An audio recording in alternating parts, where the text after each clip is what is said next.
ವಂದನೆಗಳಮ್ಮ. ವಂದನೆಗಳು. ಎಲ್ಲರೂ ತಲೆಬಾಗಿಸಿರಿ, ಪ್ರಾರ್ಥನೆ ಮಾಡ್ಕೊಳ್ಳೋಣ.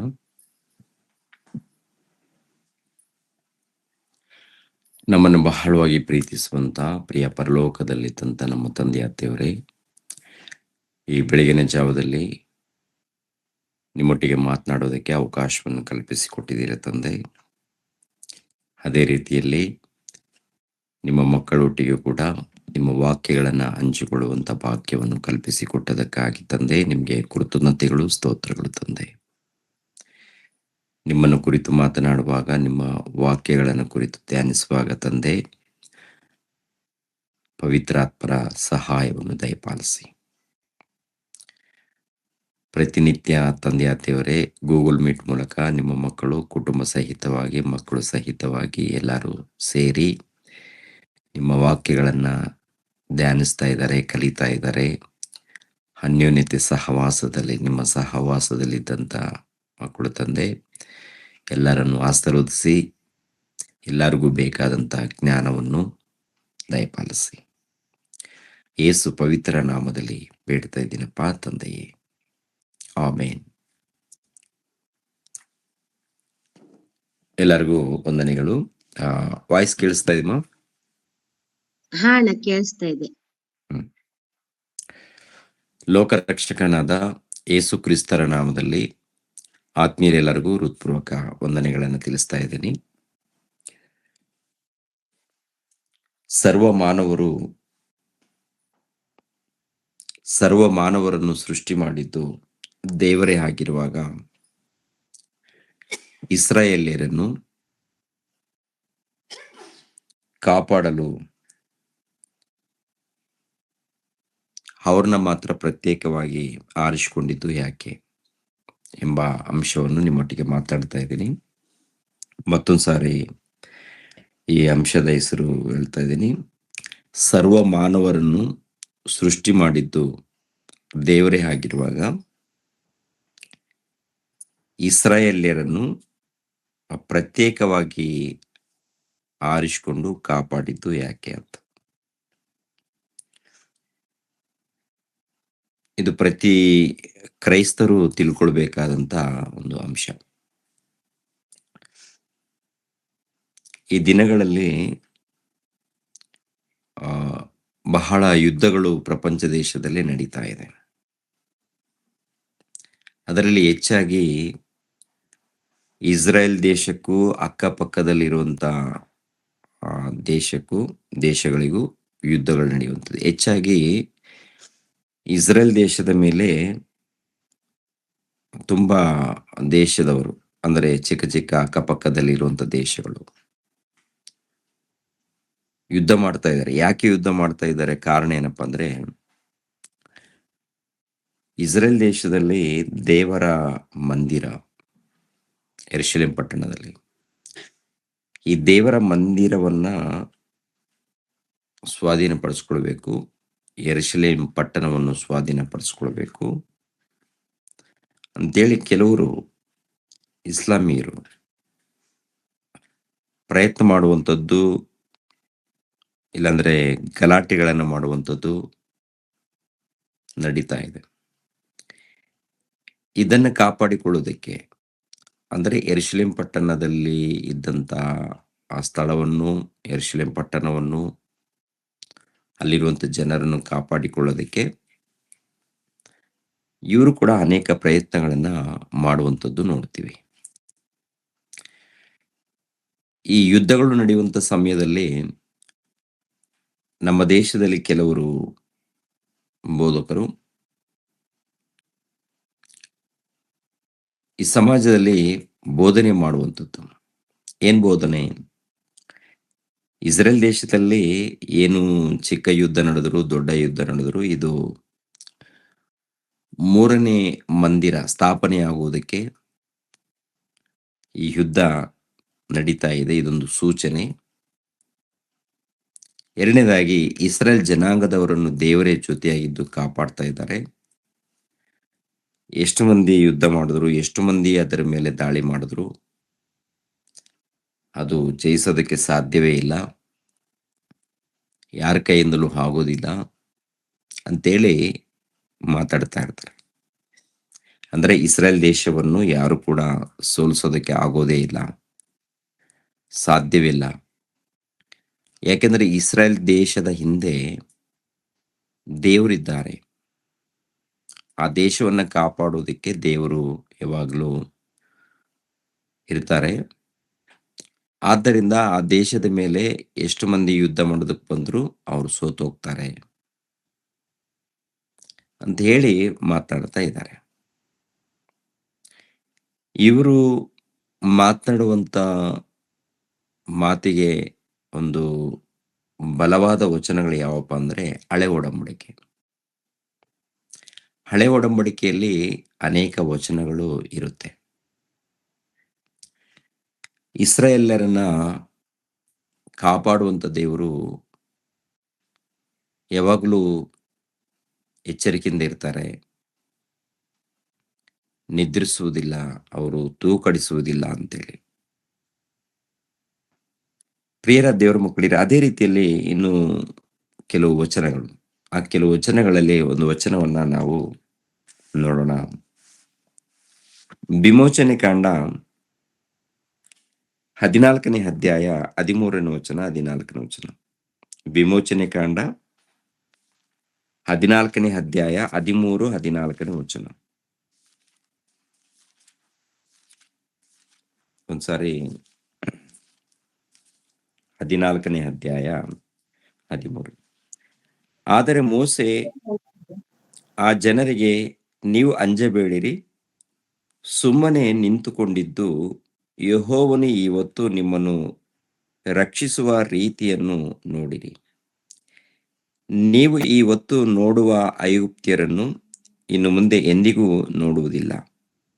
ಯೆಹೋವನೇ ನಿಮಗಾಗಿ ಯುದ್ಧ ಮಾಡುವನು, ನೀವಂತೂ ಸುಮ್ಮನಿರಿ ಎಂದು ಹೇಳಿದನು. ನೀವಂತೂ ಸುಮ್ಮನಿರಿ ಎಂದು. ನೋಡಿ, ಇಸ್ರಾಯೇಲ್ಯರನ್ನು ಕಾಪಾಡುವಂತ ದೇವರು ಮೋಶೆ ಮೂಲಕ ಹೇಳುವಂತ ಮಾತು.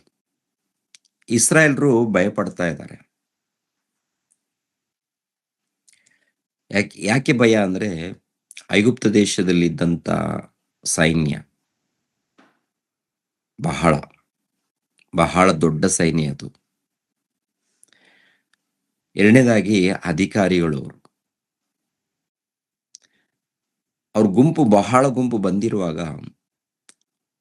ಈ ಜನ ಐಗುಪ್ತ ದೇಶವನ್ನು ಬಿಟ್ಟು ಹಾಲು ಜೇನು ಹರಿಯುವಂತ ದೇಶಕ್ಕೆ ಹೋಗ್ಬೇಕು ಅಂತೇಳಿ ಸಿದ್ಧರಾಗಿ ಬರ್ತಾ ಇದ್ದಾರೆ. ಮೋಶೆ ನಾಯಕನಾಗಿ ನಿಂತ್ಕೊಂಡಿದ್ದಾನೆ.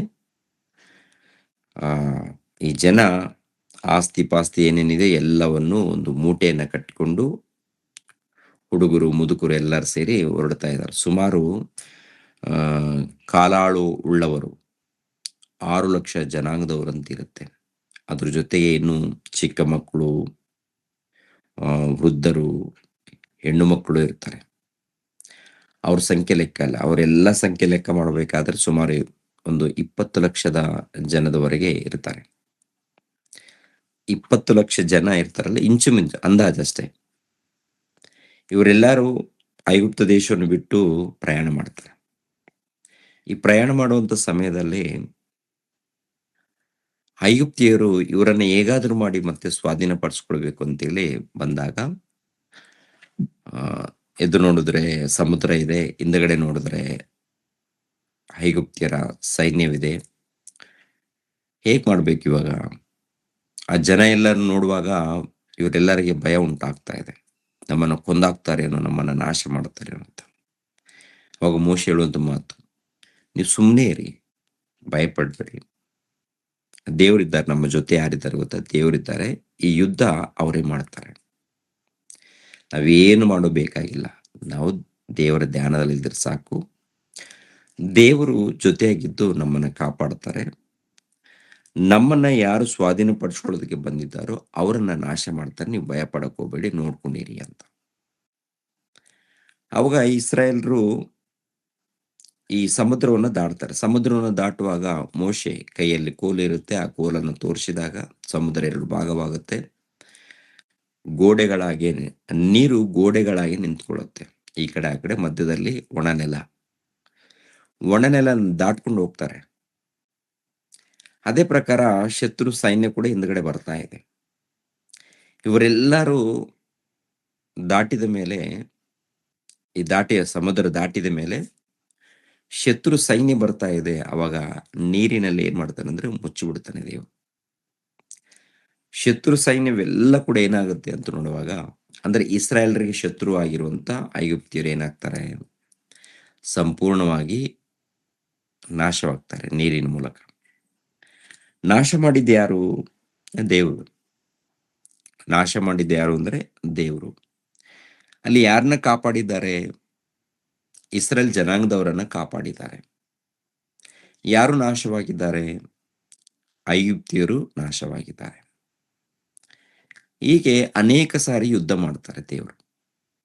ಅಂದ್ರೆ ಇಸ್ರಾಯೇಲರಿಗೆ ಯಾವ ತೊಂದರೆ ಇಲ್ಲದಂತೆ, ಯಾವ ಕಷ್ಟ ಇಲ್ಲದಂತೆ ಒಂದು ಒಳ್ಳೆ ರೀತಿಯಿಂದ ದೇವರ ಜೊತೆಯಾಗಿದ್ದು ಕಾಪಾಡುವಂಥದ್ದು ನೋಡ್ತೀವಿ. ಎಷ್ಟೇ ಶತ್ರು ಸೈನ್ಯ ಬಂದ್ರು, ಎಷ್ಟೇ ಮಂದಿ ಅವರಿಗೆ ವಿರೋಧಿಗಳು ಬಂದ್ರು, ದೇವರು ಅವರನ್ನ ಕಾಪಾಡುವಂತ ರೀತಿ ಇಲ್ಲಿ ಗಮನಿಸ್ಬೇಕು ಪ್ರತಿಯೊಬ್ಬರು. ಅಂಶದ ಹೆಸರು ಏನು? ಸರ್ವ ಮಾನವರನ್ನು ಉಂಟು ಮಾಡಿತು ದೇವರೇ ಆಗಿರುವಾಗ, ಇಸ್ರಾಯೇಲರಿಗೆ ಮಾತ್ರ ಜೊತೆಯಾಗಿದ್ದು ಅವರಿಗೆ ಜಯ ಕೊಡುವಂಥದ್ದು ನೋಡ್ತೀವಿ. ಇಸ್ರಾಯೇಲರಿಗೆ ಜೊತೆಯಾಗಿದ್ದು ಅವರಿಗೆ ಜಯ ಕೊಡುವಂಥದ್ದು. ಇಂಥ ವಚನಗಳನ್ನ ಈ ಕಾಲದಲ್ಲಿ ಕ್ರೈಸ್ತರು ಮಾತಾಡ್ತಾ ಇರ್ತಾರೆ. ಯುದ್ಧ ಯಾರ್ದಂತೆ? ಯುದ್ಧ. ಯೆಹೋವನು ಯೆಹೋವನ ಇವತ್ತು ನಿಮ್ಮನ್ನು ರಕ್ಷಿಸುವ ರೀತಿಯನ್ನು ನೋಡಿರಿ. ನೀವು ಇವತ್ತು ನೋಡುವ ಐಗುಪ್ತ್ಯರನ್ನು ಇನ್ನು ಮುಂದೆ ಎಂದಿಗೂ ನೋಡುವುದಿಲ್ಲ. ಯೆಹೋವನೇ ನಿಮಗಾಗಿ ಯುದ್ಧ ಮಾಡುವನು. ಯೆಹೋವನೇ ನಿಮಗಾಗಿ ಯುದ್ಧ ಮಾಡುವನು. ಅಲ್ಲಲ್ಲಿ ಇಂಥ ವಚನಗಳಿರುತ್ತೆ. ಅಮ್ಮೋನಿಯರನ್ನು ನಾಶ ಮಾಡ್ತಾರೆ, ಅಮಾಲೇಕ್ಯರನ್ನು ನಾಶ ಮಾಡುವಂಥದ್ದು, ಇಲ್ಲಾಂದ್ರೆ ಫಿಲಿಸ್ಟಿಯರನ್ನು. ಇವಾಗ ದಾವೀದನು ಕೂಡ ಯುದ್ಧಕ್ಕೆ ನಿಂತಾಗ, ದಾವೀದನು ಯುದ್ಧಕ್ಕೆ ನಿಲ್ತಾನೆ. ಯುದ್ಧಕ್ಕೆ ನಿಂತಾಗ ಚಿಕ್ಕ ಬಾಲಕ, ಈ ಚಿಕ್ಕ ಬಾಲಕನಾಗಿರುವಂತ ಈತನು ಹೇಳುವಂತ ಮಾತೇನೆಂದ್ರೆ, ಗೊಲಿಯಾತನಿಗೆ, ನಿನ್ನನ್ನ ದೇವ್ರು ನನ್ನ ಕೈ ಒಪ್ಪಿಸಿದಾನೆ, ಇವತ್ತು ನಿನ್ನ ಕೆಲಸ ಮುಗಿಯುತ್ತೆ, ನಾನು ಯುದ್ಧ ಮಾಡ್ತಾ ಇಲ್ಲ, ದೇವರೇ ಯುದ್ಧ ಮಾಡ್ತಾ ಇದ್ದಾನೆ ಅಂತೇಳಿ ಒಂದೇ ಏಟಿಗೆ ಗೊಲಿಯಾತನನ್ನ ಕೊಂದಾಕ್ತಾನೆ.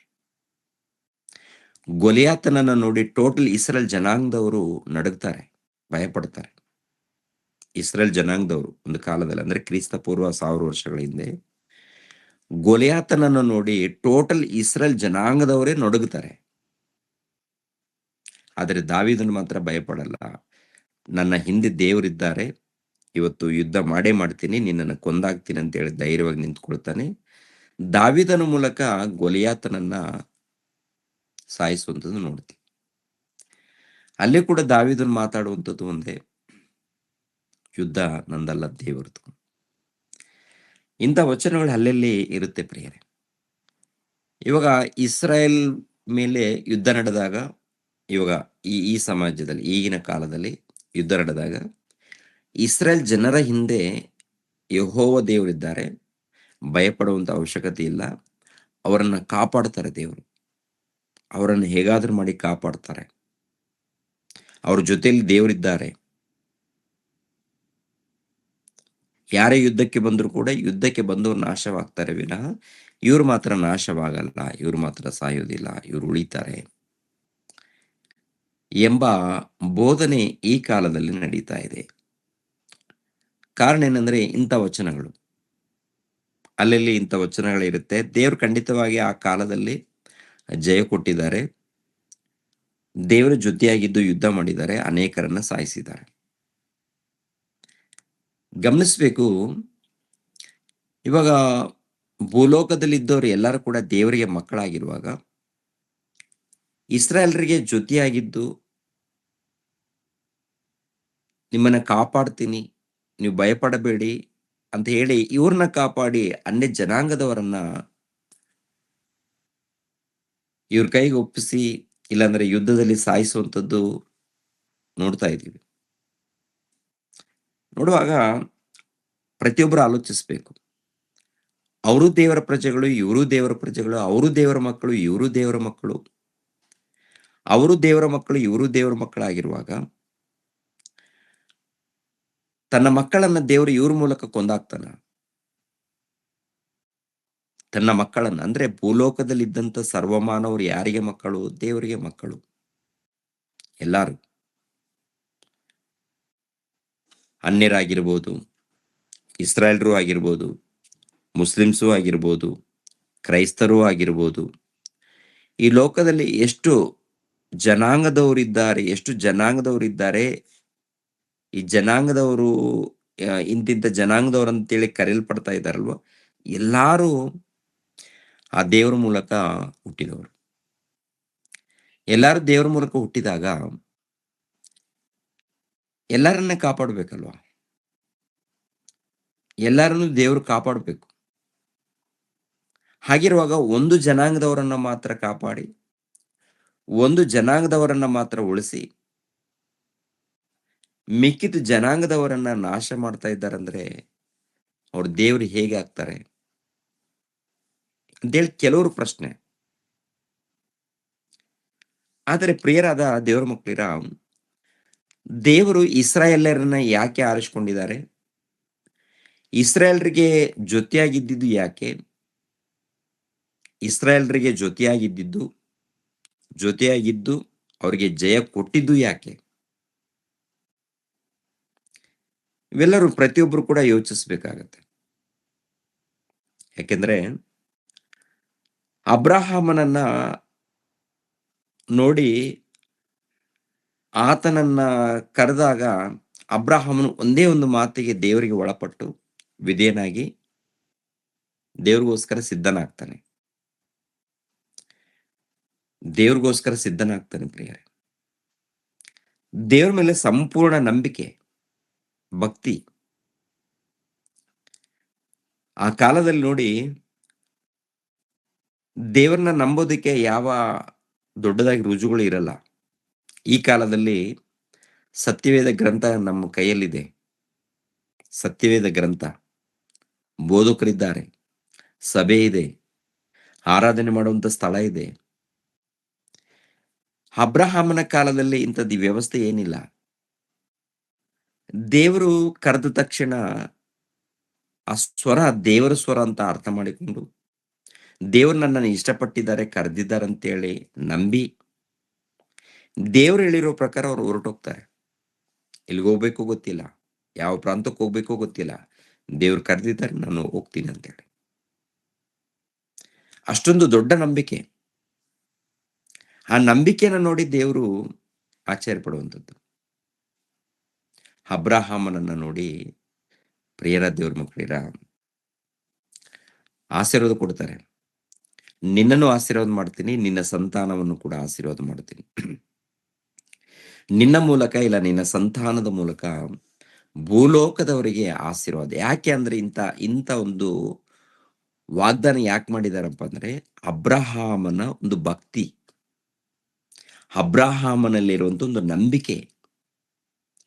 ದೇವರು ಇಷ್ಟಪಟ್ಟಾಗ, ದೇವರು ಇಷ್ಟಪಡುವಂತ ರೀತಿಯಲ್ಲಿ ಆ ಮನುಷ್ಯರು ಇದ್ದಾಗ ಅವರಿಗೆ ವರಗಳನ್ನು ಕೊಡ್ತಾ ಇರ್ತಾರೆ ದೇವರು. ವರಗಳನ್ನು, ಇಲ್ಲಾಂದ್ರೆ ಆಶೀರ್ವಾದವನ್ನು.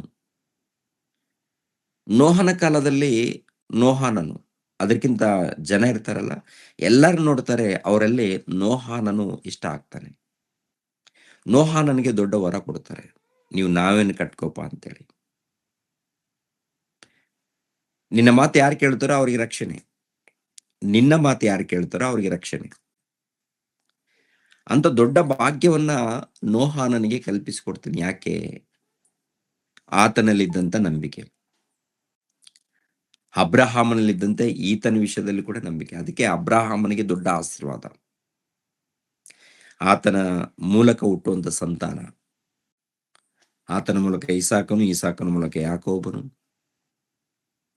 ಯಾಕೋಬನಿಗೆ 12 ಮಂದಿ ಮಕ್ಕಳು, ಅವರು ಇಸ್ರಾಯೇಲ್ರು. ಅವರಿಗೆ ದೊಡ್ಡ ಆಶೀರ್ವಾದ.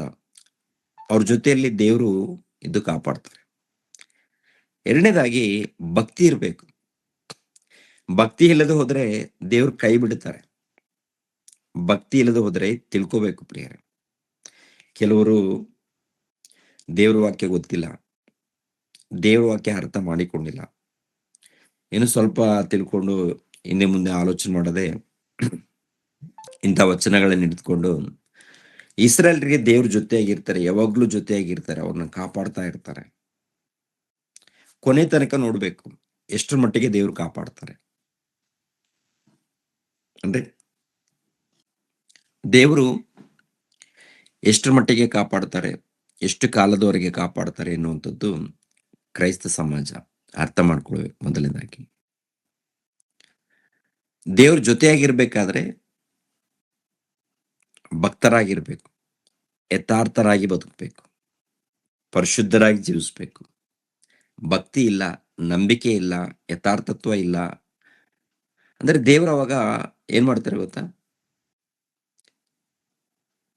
ಇವರನ್ನ ಆ ಭಕ್ತರಾಗಿ ಯಾರು ಕರೆಯಲ್ಪಡ್ತಾರೋ ಅವರು ಭ್ರಷ್ಟರಾದಾಗ ಮೊದಲನೇದಾಗಿ ಎಚ್ಚರಿಸ್ತಾರೆ, ನನ್ನ ಮಗನೇ ನಿನ್ನ ಬದುಕು ಸರಿಪಡಿಸ್ಕೊ, ನಿನ್ನ ಜೀವಿತ ಸರಿಯಾಗ್ಬೇಕು, ನಿನ್ನ ಜೀವಿತ ಸರಿ ಇಲ್ಲ, ತಪ್ಪು ನಡೀತಾ ಇದೆ, ತಪ್ಪು ಮಾಡ್ತಾ ಇದೀಯ ನೀನು ಅಂತೇಳಿ ದೇವ್ರ ಎಚ್ಚರಿಕೆ ಕೊಡುವಂಥದ್ದು. ಸರಿಪಡಿಸ್ಕೊಂಡಿಲ್ಲ ಅಂದ್ರೆ ನೋಡಿ ನೋಡಿ ನೋಡಿ ನೋಡಿ ಕೊನೆಯದಾಗಿ ಯಾವುದೊಂದು ರೀತಿಯಲ್ಲಿ ಅಪಾಯ, ಅಪಘಾತ, ಇಲ್ಲಾಂದ್ರೆ ಬುದ್ಧಿಯನ್ನ ಕಲಿಸ್ಬೇಕಾದ್ರೆ ಶತ್ರುಗಳಿಗೆ ಒಪ್ಪಿಸುವಂಥದ್ದು. ಶತ್ರುಗಳಿಗೆ ಒಪ್ಪಿಸ್ತಾರೆ ಪ್ರಿಯರೇ. ಯಾರನ್ನ? ಇಸ್ರೇಲ್ ಜನಾಂಗದವ್ರನ್ನ. ಅದು ಅರ್ಥ ಮಾಡಿಕೊಂಡಿಲ್ಲ. ಯಾಕೆಂದ್ರೆ ಈ ಕಾಲದಲ್ಲಿ ನೋಡಿ ಇಸ್ರಾಯೇಲ್ ಜನಾಂಗದವ್ರಿಗೆ ದೇವ್ರ ಜೊತೆಯಾಗಿದ್ದು ಕಾಪಾಡ್ತಾರಂತೇಳಿ ಭ್ರಮೆಯಲ್ಲಿದ್ದಾರೆ. ದೇವ್ರು ಇಸ್ರಾಯೇಲ್ರನ್ನು ಮಾತ್ರವಲ್ಲ, ಭೂಲೋಕದಲ್ಲಿದ್ದಂತ ಎಲ್ಲಾರನ್ನು ದೇವ್ರು ಕಾಪಾಡುತ್ತಾರೆ. ಎಲ್ಲಿ ಭಕ್ತಿಯಲ್ಲಿ ನಡೀತಾರೋ, ಎಲ್ಲಿ ನೀತಿಯಿಂದ ಭಕ್ತಿಯಿಂದ ಇರ್ತಾರೋ ಅವರನ್ನು ಖಂಡಿತವಾಗಿ ಕಾಪಾಡ್ತಾರೆ. ಲೋಕದಲ್ಲಿದ್ದಂತ ಸರ್ವ ಮಾನವರನ್ನು ಕಾಪಾಡುವವರೇ ದೇವರು. ಸರ್ವ ಮಾನವರಿಗೆ ಆಹಾರವನ್ನು, ನೀರನ್ನು ಎಲ್ಲ ಕೊಡುವಂಥದ್ದು ದೇವರೇ. ಸ್ಪೆಷಲ್ ಆಗಿ ಭಕ್ತಿಯಲ್ಲಿ ನಡ್ಕೊಂಡಾಗ ಅವರನ್ನು ತನ್ನ ದೂತರ ಮೂಲಕ ಕಾವಲಿಟ್ಟು ಕಾಪಾಡ್ತಾರೆ. ಭಕ್ತಿಯಲ್ಲಿದ್ದಾಗ ಅನ್ಯರಾದ್ರೂ ಕೂಡ ಪರವಾಗಿಲ್ಲ, ಅನ್ಯರಿದ್ರು ಕೂಡ.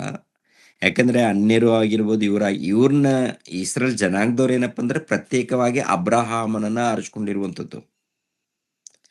ಅಬ್ರಹಾಮನ ಒಂದು ಭಕ್ತಿಯನ್ನು ನೋಡಿ ಅವರ ಸಂತಾನ, ಅಬ್ರಹಾಮನ ಮೂಲಕ ಬಂದಿರುವಂತ ಸಂತಾನ ಇದೆಯಲ್ಲ, ಆ ಸಂತಾನಕ್ಕೆ ಜೊತೆಯಾಗಿರ್ತಾರೆ. ಹಾಗಂತ ಲೋಕದಲ್ಲಿದ್ದಂತ ಮಾನವರನ್ನ ಕೈ ಬಿಟ್ಟಿಲ್ಲ, ಲೋಕದಲ್ಲಿದ್ದಂತ ಅನ್ಯರನ್ನ ದೇವ್ರು ಕೈ ಬಿಟ್ಟಿಲ್ಲ. ಎಲ್ಲರನ್ನ ಅವರೇ ಕಾಪಾಡ್ತಾ ಇದ್ದಾರೆ. ಅವ್ರ ಮೂಲಕನೇ ಎಲ್ಲಾರು, ನಾನಾಗಿರ್ಬೋದು, ನೀವಾಗಿರ್ಬೋದು, ಭೂಲೋಕದಲ್ಲಿದ್ದಂತ ಎಲ್ಲಾ ಮಾನವರು ಆ ತಂದೆಯಾದ ದೇವರ ಮೂಲಕನೇ. ಆದ್ರೆ ಪ್ರತ್ಯೇಕವಾಗಿ ಏನಪ್ಪಾ ಅಂತಂದ್ರೆ ಈ ಜನಾಂಗದವರನ್ನ ಆರಿಸ್ಕೊಳ್ಳೋದಕ್ಕೆ ಕಾರಣ ಏನಪ್ಪಾ ಅಂದ್ರೆ ಆ ಜನಾಂಗಕ್ಕೆ ಜೊತೆಯಾಗಿದ್ದು ನಡೆಸುವಂಥದ್ದು ಏನಪ್ಪಾ ಅಂದ್ರೆ ಮೂಲ ಕಾರಣನು ಅಬ್ರಹಾಮನು. ಯಾಕಂದ್ರೆ ಅಬ್ರಹಾಮನು ನಡೆದಿರುವಂತ ನೀತಿ ಅದ್ಭುತ ರೀ. ಓಕೆ, ಅಬ್ರಹಾಮ್ ನಡೆದಿರುವಂತ ರೀತಿ ಅದ್ಭುತ. ಬಹಳ ಇಷ್ಟಪಟ್ಟು ಭಕ್ತಿಯಿಂದ ನಡ್ಕೊಂಡಿದ್ದಾನೆ, ನಂಬಿಕೆಯಿಂದ ಜೀವಿಸಿದ್ದಾನೆ, ದೇವರಿಗೆ ಒಳಪಟ್ಟು. ಓಕೆ, ಆದ್ದರಿಂದ ಇಸ್ರೇಲ್ ಜನಾಂಗದವರನ್ನ ಕಾಪಾಡ್ಕೊಂಡು ಬಂದಿದ್ದಾನೆ.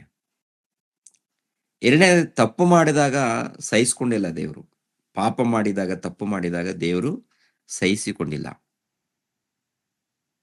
ಇಲ್ಲಿ ನೀವು ಗಮನಿಸಬೇಕು,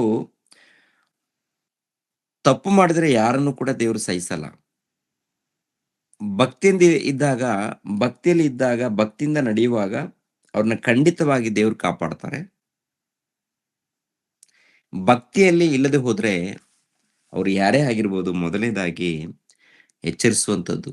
ಯಾರ ಮೂಲಕೋ ಈಗಿನ ಕಾಲದಲ್ಲಿ ಸೇವಕರ ಮೂಲಕ, ಇಲ್ಲಾಂದ್ರೆ ಯಾವುದೋ ಒಂದು ರೀತಿಯಲ್ಲಿ ಕರಪತ್ರಿಕೆ ಮೂಲಕ ಆಗಿರ್ಬೋದು, ಬೈಬಲ್ ಮೂಲಕ ಆಗಿರ್ಬೋದು, ಇಲ್ಲ ಯಾವುದೋ ಒಂದು ರೀತಿಯಲ್ಲಿ ದೇವರು ಎಚ್ಚರಿಸ್ತಾರೆ, ಹೃದಯದಲ್ಲಾಗಿರ್ಬೋದು. ಅದಕ್ಕೆ ಒಳಪಡದೆ ಸರಿಪಡಿಸಿಕೊಳ್ಳದೆ ಹೋದ್ರೆ ಅವನಿಗೆ ಖಂಡಿತವಾಗಿ ನಾಶ ಗ್ಯಾರಂಟಿ, ಖಂಡಿತ ನಾಶವಾಗುತ್ತೆ. ರೋಮಾಪುರದವರಿಗೆ ಬರೆದ ಪತ್ರಿಕೆ ರೋಮಾಪುರದವರಿಗೆ ಬರೆದ ಪತ್ರಿಕೆ 2ನೇ ಅಧ್ಯಾಯ 11ನೇ ವಚನವನ್ನು ನೋಡೋಣ ಪ್ರಿಯರೇ. ರೋಮಾಪುರದವರಿಗೆ ಬರೆದ ಪತ್ರಿಕೆ 2ನೇ ಅಧ್ಯಾಯ 11ನೇ ವಚನವನ್ನು 11, 12. ದೇವರಿಗೆ ಪಕ್ಷಪಾತವಿಲ್ಲ. ಧರ್ಮಶಾಸ್ತ್ರವಿಲ್ಲದವರಾಗಿ ಪಾಪ ಮಾಡಿದವರು ಧರ್ಮಶಾಸ್ತ್ರವಿಲ್ಲದವರಾಗಿ ನಾಶ ಹೊಂದುವರು. ಆದರೆ ಧರ್ಮಶಾಸ್ತ್ರವುಳ್ಳವರಾಗಿದ್ದು ಪಾಪ ಮಾಡಿದವರು ಧರ್ಮಶಾಸ್ತ್ರಕ್ಕನುಸಾರವಾಗಿ ತೀರ್ಪನ್ನು ಹೊಂದುವರು. ಅಂದರೆ ಧರ್ಮಶಾಸ್ತ್ರದ ಇಲ್ಲದಂತ ಅನ್ಯ ಜನಾಂಗದವರು ಇದ್ದಾರಲ್ಲ, ಒಂದು ವೇಳೆ ಅವರು ಧರ್ಮಶಾಸ್ತ್ರ ಇಲ್ಲದೆ ಧರ್ಮಶಾಸ್ತ್ರದಲ್ಲಿ ಕೊಡಲ್ಪಟ್ಟಂತ ಆಜ್ಞೆದ ಪ್ರಕಾರ ಅವ್ರು ನಡ್ಕೊಂಡ್ರೆ ಅವ್ರಿಗೆ ರಕ್ಷಣೆ ಇದೆ. ಧರ್ಮಶಾಸ್ತ್ರ ಇಲ್ಲದೆ ಪಾಪ ಮಾಡಿದ್ರೆ ಅವ್ರಿಗೆ ತೀರ್ಪಿದೆ. ಧರ್ಮಶಾಸ್ತ್ರ ಇಲ್ಲದೆ ಇದ್ದಂತ ಜನಾಂಗದವರು ಒಂದು ವೇಳೆ ಪಾಪದಲ್ಲಿದ್ರೆ, ಪಾಪದಲ್ಲೇ ಲೋಕದಲ್ಲೆಲ್ಲ ಪಾಪದಲ್ಲಿದ್ದಾರೆ, ಅವರಿಗೆ ಧರ್ಮಶಾಸ್ತ್ರ ಕೊಡಲ್ಪಟ್ಟಿಲ್ಲ, ಅದಕ್ಕೆ ತಕ್ಕ ಹಾಗೆ ಅವ್ರಿಗೆ ತೀರ್ಪಾಗತ್ತೆ. ಧರ್ಮಶಾಸ್ತ್ರ ಇಲ್ಲದಂತ ಆ ಪ್ರಜೆಗಳು ದೇವ್ರನ್ನ ತಿಳ್ಕೊಂಡಿದ್ದಾರೆ, ದೇವರಿದ್ದಾರೆ, ಆ ದೇವರು ಸೃಷ್ಟಿಕರ್ತರಿದ್ದಾರೆ, ಅವರೇ ನಮ್ಮ ತಂದೆ, ಅವ್ರ ಮೂಲಕ ನಾವು ಹುಟ್ಟಿದ್ದೀವಿ ಅಂತೇಳಿ ಈ ಒಂದು ಜ್ಞಾನದಿಂದ ತಿಳ್ಕೊಂಡಾಗ, ಜೀವಿಸಿದಾಗ ಅವ್ರಿಗೇನಿರುತ್ತೆ, ರಕ್ಷಣೆ ಇರುತ್ತೆ ಅಂತ ಹೇಳ್ತಾರೆ. ಅದಕ್ಕೆ ದೇವರಿಗೆ ಪಕ್ಷಪಾತವಿಲ್ಲ. ದೇವ್ರಿಗೇನಿಲ್ಲ, ಪಕ್ಷಪಾತವಿಲ್ಲ. ಎಲ್ಲರನ್ನು ಒಂದೇ ರೀತಿಯಲ್ಲಿ ನೋಡ್ತಾರೆ. ಭೂಲೋಕದಲ್ಲಿದ್ದಂತ ಸರ್ವ ಮಾನವರನ್ನು ಒಂದೇ ರೀತಿಯಲ್ಲಿ ನೋಡ್ತಾರೆ ದೇವರು. ಒಬ್ರಿಗೇನು ಹಾಗೆ, ಇನ್ನೊಬ್ರಿಗೇನು ಹೀಗೆ ಆಗಲ್ಲ. ಇಸ್ರಾಯೇಲರಿಗೆ ಧರ್ಮಶಾಸ್ತ್ರ ಕೊಟ್ಟಿದ್ದಾರೆ, ಲೋಕದಲ್ಲೇ ಕೊಟ್ಟಿಲ್ಲ. ಲೋಕದಲ್ಲಿ ಏನಪ್ಪಾ ಅಂತಂದ್ರೆ ಅನೇಕ ಭಯಂಕರವಾದಂತ ಪಾಪಗಳು. ಎರಡನೇದಾಗಿ ಲೋಕದಲ್ಲಿದ್ದಂತ ಎಲ್ಲ ಜನಾಂಗದವ್ರನ್ನ ಕೂಡ ಕರೆದಿದ್ದಾರೆ ದೇವರು ಕರೆದಿದ್ದಾರೆ. ನಿನಿವೆ ಪಟ್ಟಣಕ್ಕೆ ಯೋನಾನನ್ನ ಕಳಿಸ್ಕೊಡ್ತಾನೆ. ನಿನಿವೆ ಪಟ್ಟಣ ಯಾರವರು? ಇಸ್ರಾಯೇಲ್ರಲ್ಲ. ನಿನಿವೆ ಪಟ್ಟಣ ಇದೆಯಲ್ಲ, ಇಸ್ರಾಯೇಲ್ರಲ್ಲ, ಅವರು ಅನ್ಯರು. ಅದೇ ಪ್ರಕಾರ ಅಶೂರಿಯರಾಗಿರ್ಬೋದು, ಇಲ್ಲಾಂದ್ರೆ ಬ್ಯಾಬಿಲೋನ್ಸ್ನವರು ಆಗಿರ್ಬೋದು, ಇಲ್ಲಾಂದ್ರೆ ಮೇದ್ಯರು ಆಗಿರ್ಬೋದು, ಪಾರಸಿಯರು ಆಗಿರ್ಬೋದು, ಹಮೋನಿಯರು, ಇವರೆಲ್ಲ ಇದ್ದಾರಲ್ಲ, ಬೇರೆ ಜನಾಂಗದವರು, ಇವ್ರಿಗೂ ಕೂಡ ದೇವ್ರ ವಾಕ್ಯ ಸಾರಲ್ಪಟ್ಟಿದೆ. ದೇವ್ರ ವಾಕ್ಯ ಸಾರಲ್ಪಟ್ಟಿದೆ. ನೀವು ದೇವ್ರ ಪ್ರಜೆಗಳು, ದೇವ್ರ ಮಾತನ್ನ ಕೇಳಿ ತಿಳ್ಕೊಳ್ಳಿ, ಸರಿಪಡಿಸ್ಕೊಳ್ಳಿ ಅಂತ.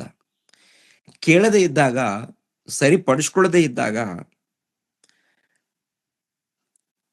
ಕೆಲವರ ಪಾಪ ಘೋರವಾಗಿ ನಡ್ಕೊಂಡಾಗ ಅವಾಗ ಏನ್ ಮಾಡ್ತಾರೆ? ನಾಶ ಮಾಡ್ತಾರೆ.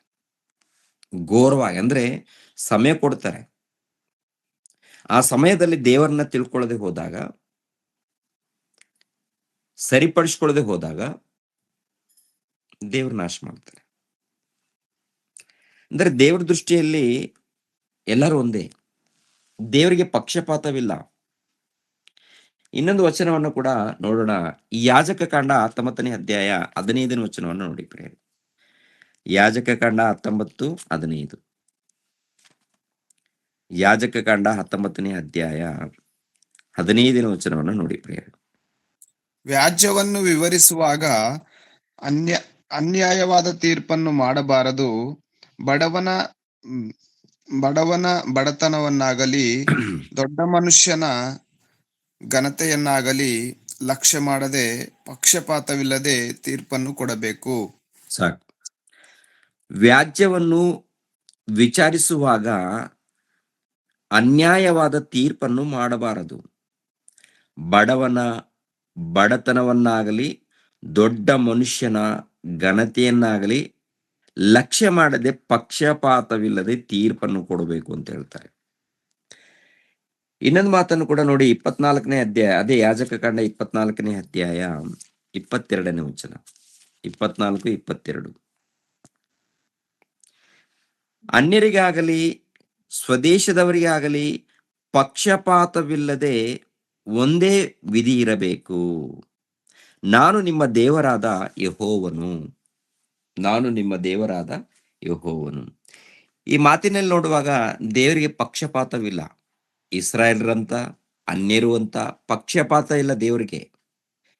ನೀತಿವಂತರಾಗಿ ಭಕ್ತರಾಗಿ ನಡ್ಕೊಂಡಾಗ ಖಂಡಿತವಾಗಿ ಅವರನ್ನ ಕಾಪಾಡ್ತಾರೆ. ಅನ್ಯರಾಗಿರ್ಬೋದು, ಇಸ್ರಾಯೇಲ್ರಾಗಿರ್ಬೋದು. ಅದೇ ಪ್ರಕಾರ ಒಂದು ವೇಳೆ ಇಸ್ರಾಯೇಲ್ರು ಪಾಪ ಮಾಡಿದಾಗ, ಪಾಪದ ಕೃತ್ಯಗಳಲ್ಲಿ ಜೀವಿಸಿದಾಗ, ಅನ್ಯಾಯ ಮಾಡಿದಾಗ ಅವ್ರಿಗೂ ಕೂಡ ದೇವ್ರು ತೀರ್ಪು ಮಾಡ್ತಾರೆ. ಇಸ್ರೇಲ್ನ ಆರಿಸಿಕೊಂಡು ಅವರಿಗೆ ಧರ್ಮಶಾಸ್ತ್ರವನ್ನು ಕೊಟ್ಟು ಭಕ್ತಿಯಿಂದ ನಡಿಬೇಕು, ಭಯ ಭಕ್ತಿಯಿಂದ ಜೀವಿಸ್ಬೇಕು, ಇಲ್ಲದು ಹೋದ್ರೆ ನಿಮ್ಗೆ ನಾಶ ಬರುತ್ತಂತ ಹೇಳ್ತಾರೆ. ಒಂದು ವೇಳೆ ಪಾಪ ಮಾಡಿದಾಗ ದೇವರ ಮಾತನ್ನ ಧಿಕ್ಕರಿಸಿ ಪಾಪ ಮಾಡಿದಾಗ ಏನ್ ಮಾಡ್ತಾರೆ? ಇವಾಗ ಕ್ರಿಸ್ತ ಪೂರ್ವದಲ್ಲಿ ಮೊಟ್ಟ ಮೊದಲು ಅರಸನು ಯಾರಪ್ಪ ಅಂದ್ರೆ ಸೌಲನು. ಆ ನಂತರ ದಾವೀದನು ಬರ್ತಾರೆ. ದಾವೀದನಾದ್ಮೇಲೆ ಸೊಲೊಮೋನ್ ಮಹಾರಾಜನು. ಸೊಲೊಮೋನ್ ಮಹಾರಾಜನ ಕಾಲ ಮುಗಿದ ಮೇಲೆ ಸೊಲೊಮೋನನ ಮಗನಾಗಿರುವಂತ ರೆಹಬಾಮನು ಅರಸನಾಗ್ತಾನೆ. ಅವಾಗ 2 ಭಾಗವಾಗುತ್ತೆ. 2 ಭಾಗ ಅಂದ್ರೆ ಇಸ್ರಾಯೇಲ್ರಲ್ಲಿ 2 ಭಾಗ. ಒಂದು ಏನ್ರಿ ಉತ್ತರ ರಾಜ್ಯ, ದಕ್ಷಿಣ ರಾಜ್ಯ. ಇಸ್ರಾಯೇಲ್ರಲ್ಲಿ 2 ಭಾಗ ಆಗುತ್ತೆ. 2 ಭಾಗ ಅಂದ್ರೆ 2 ರಾಜ್ಯವಾಗುತ್ತೆ. ಉತ್ತರ ರಾಜ್ಯ, ದಕ್ಷಿಣ ರಾಜ್ಯ. ಅಂದ್ರೆ ಯೂದ ಗೋತ್ರವ 2 ಗೋತ್ರ, ಯೂದ ಗೋತ್ರ, ಬೆನ್ನಿಮಿನ್ ಗೋತ್ರ, ಇವ್ರು 2 ಗೋತ್ರದವರು ಸೇರಿ ಒಂದು ರಾಜ್ಯವಾಗಿ ಕರೆಯಲ್ಪಡ್ತಾರೆ. ಇನ್ನು ಮಿಕ್ಕಿದ 10 ಗೋತ್ರಗಳು ಸೇರಿ ಒಂದು ರಾಜ್ಯವಾಗಿ ಕರೆಯಲ್ಪಡ್ತಾರೆ ಇಸ್ರಾಯೇಲ್ರು. ಇವಾಗ ಯೆಹೂದ್ಯರು, ಯೆಹೂದ ರಾಜ್ಯವು, ಇಸ್ರಾಯೇಲ್ ರಾಜ್ಯವು. ಯೆಹೂದ ರಾಜ್ಯ ಬಂದು ಯೆರೂಸಲೇಮ್ ಪಟ್ಟಣವನ್ನು ರಾಜಧಾನಿ ಮಾಡಿಕೊಂಡು ಅಲ್ಲಿ ಪರಿಪಾಲನೆ ನಡೆಯುತ್ತೆ. ಇಸ್ರಾಯೇಲ್ರು 10 ಗೋತ್ರದವರು ಇದ್ದಾರಲ್ಲ, ಇವರು ಸಮರಿಯ ಪಟ್ಟಣ ಅಂತ ಇರುತ್ತೆ, ಶಾಮ್ರೋನ್. ಓಕೆ, ಈ ಶಾಮ್ರೋನ್ ಪಟ್ಟಣವನ್ನು ಸಮರಿಯ ಪಟ್ಟಣ ಎಂದು ಏರ್ಪಾಟ್ ಮಾಡಿ ಅಲ್ಲಿ ರಾಜಧಾನಿ ಮಾಡಿಕೊಂಡು ಅಲ್ಲಿ ಕೆಲವರು ಅರಸರು ಆಳ್ವಿಕೆ ಮಾಡ್ತಾರೆ. ಇಸ್ರಾಯೇಲ್ರಲ್ಲಿ ಮೊದಲನೇ ಅರಸನು ಯಾರಪ್ಪ ಅಂದ್ರೆ 2 ಭಾಗ ಆದ್ಮೇಲೆ ಯಾರೊಬ್ಬಾಮನು ಬರ್ತಾನೆ. 2 ಭಾಗ ಆದ್ಮೇಲೆ ಮೊದಲನೇ ಅರಸನು ಯಾರೊಬ್ಬಾಮನು, ಯೆಹೂದ್ಯರಿಗೆ ರೆಹಬಾಮನು. ಈ ಯಾರೊಬ್ಬಾಮನು ಏನ್ ಮಾಡ್ತಾನಂತ ನೋಡುವಾಗ, ಇಸ್ರಾಯೇಲ್ಯರನ್ನು ಯೆರೂಸಲೇಮ್ ಪಟ್ಟಣಕ್ಕೆ ಹೋಗದಂತೆ ತಡಿತಾನೆ. ಇಸ್ರಾಯೇಲ್ಯರನ್ನು ಯೆರೂಸಲೇಮ್ ಪಟ್ಟಣಕ್ಕೆ ಹೋಗ್ಬೇಕು. ಇಸ್ರಾಯೇಲ್ರು ವರ್ಷ ಹಬ್ಬಗಳು ಬರುತ್ತಲ್ಲ, ಹಬ್ಬಗಳು ದೇವರನ್ನ ಘನಪಡಿಸುವಂಥದ್ದು, ದೇವರನ್ನ ಆರಾಧಿಸುವಂಥದ್ದು ಹಬ್ಬ ಬಂದಾಗ ಖಂಡಿತವಾಗಿ ಇಸ್ರಾಯೇಲ್ರು ಒಂದು ಸ್ಥಳಕ್ಕೆ ಸೇರ್ಬೇಕು. ಎಲ್ಲಿ? ಯೆರೂಸಲೇಮ್ ಪಟ್ಟಣದಲ್ಲಿ ದೇವರ ಮಂದಿರ ಇದೆಯಲ್ಲ, ಆ ಮಂದಿರದಲ್ಲಿ ಎಲ್ಲಾರು ಸೇರ್ಬೇಕು. ಇದು ದೇವ್ರು ಕೊಟ್ಟಂತ ಆಜ್ಞೆ. ಇದು ಧರ್ಮಶಾಸ್ತ್ರದಲ್ಲಿ ಇರುತ್ತೆ ಪ್ರಿಯರೇ. ದೇವ್ರು ಕೊಟ್ಟಂತ ಪ್ರತಿ ವರ್ಷ ಕೂಡ ತಪ್ಪದೆ ನೀವು ಗ್ಯಾದರ್ ಆಗ್ಬೇಕು ಅಂತ. ಈ ಯಾರೊಬ್ಬಾಮನ್ ಏನ್ ಮಾಡ್ತಾನಂದ್ರೆ ಇಸ್ರಾಯೇಲ್ರಿಗೆ ಅರಸನು, ನೀವು ಹೋಗೋದು ಅವಶ್ಯಕತೆ ಇಲ್ಲ, ನಾನೇ ಇಲ್ಲಿ ಜಾತ್ರೆ ಏರ್ಪಾಟ್ ಮಾಡ್ತೀನಿ ಅಂತೇಳಿ ವಿಗ್ರಹವನ್ನು ನಿಲ್ಲಿಸ್ತಾನೆ. ವಿಗ್ರಹವನ್ನು ಮೊದಲನೇ ಅರಸುಗಳು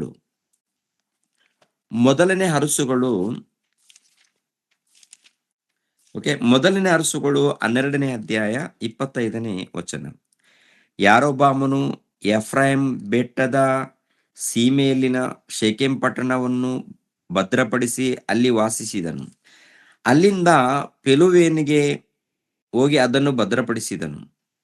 ಅವನು ತನ್ನ ಮನಸ್ಸಿನಲ್ಲಿ, ರಾಜ್ಯವು ತಿರುಗಿ ದಾವೀದನ ಕುಟುಂಬದವರಿಗೆ ಆಗುವುದೇನು? ಜನರು ಯೆರೂಸಲೇಮಿನಲ್ಲಿರುವ ಯೆಹೋವನ ಆಲಯಕ್ಕೆ ಯಜ್ಞ ಅರ್ಪಣೆಗಾಗಿ ಹೋಗುವುದಾದರೆ ಅವರ ಮನಸ್ಸು ಅವರ ಒಡೆಯನು ಯೆಹೂದದ ಅರಸನೂ ಆದ ರೆಹಬಾಮನ ಕಡೆಗೆ ತಿರುಗಿತು. ಅವರು ನನ್ನನ್ನು ಕೊಂದು ಅವನ ಬಳಿಗೆ ಹೋದಾರು ಅಂದುಕೊಂಡು ಬಹಳವಾಗಿ ಆಲೋಚಿಸಿ ಕಡೆಯಲ್ಲಿ ಬಂಗಾರದ 2 ಬಸವನ ಮೂರ್ತಿಗಳನ್ನ ಮಾಡಿಸಿ ಇಸ್ರಾಯೇಲ್ರಿಗೆ, ನೀವು ಜಾತ್ರೆಗಾಗಿ ಯೆರೂಸಲೇಮಿಗೆ ಹೋದದ್ದು ಸಾಕಾಯಿತು. ಇಗೋ, ನಿಮ್ಮನ್ನು ಐಗುಪ್ತದಿಂದ ಕರತಂದ ದೇವರುಗಳು ಇಲ್ಲಿ ಇರುತ್ತವೆ ಎಂದು ಹೇಳಿ ಅವುಗಳಲ್ಲಿ ಒಂದನ್ನು ಬೇತೇಲಿನಲ್ಲಿರಿಸಿ ಇನ್ನೊಂದನ್ನು ದಾನಿಗೆ ಕಳುಹಿಸಿದನು. ಇದು ಪಾಪಕ್ಕೆ ಕಾರಣವಾಯಿತು. ಜನರು ಈ ಎರಡನೆಯ ವಿಗ್ರಹವನ್ನು ಮೆರವಣಿಗೆಯಿಂದ ದಾನಿಗೆ ಒಯ್ದರು. ಇದಲ್ಲದೆ ಅವನು ಪೂಜಾರಿಗಳ ಪೂಜಾರಿಗಳ ಮೇಲೆ ಗುಡಿಗಳನ್ನು ಕಟ್ಟಿಸಿ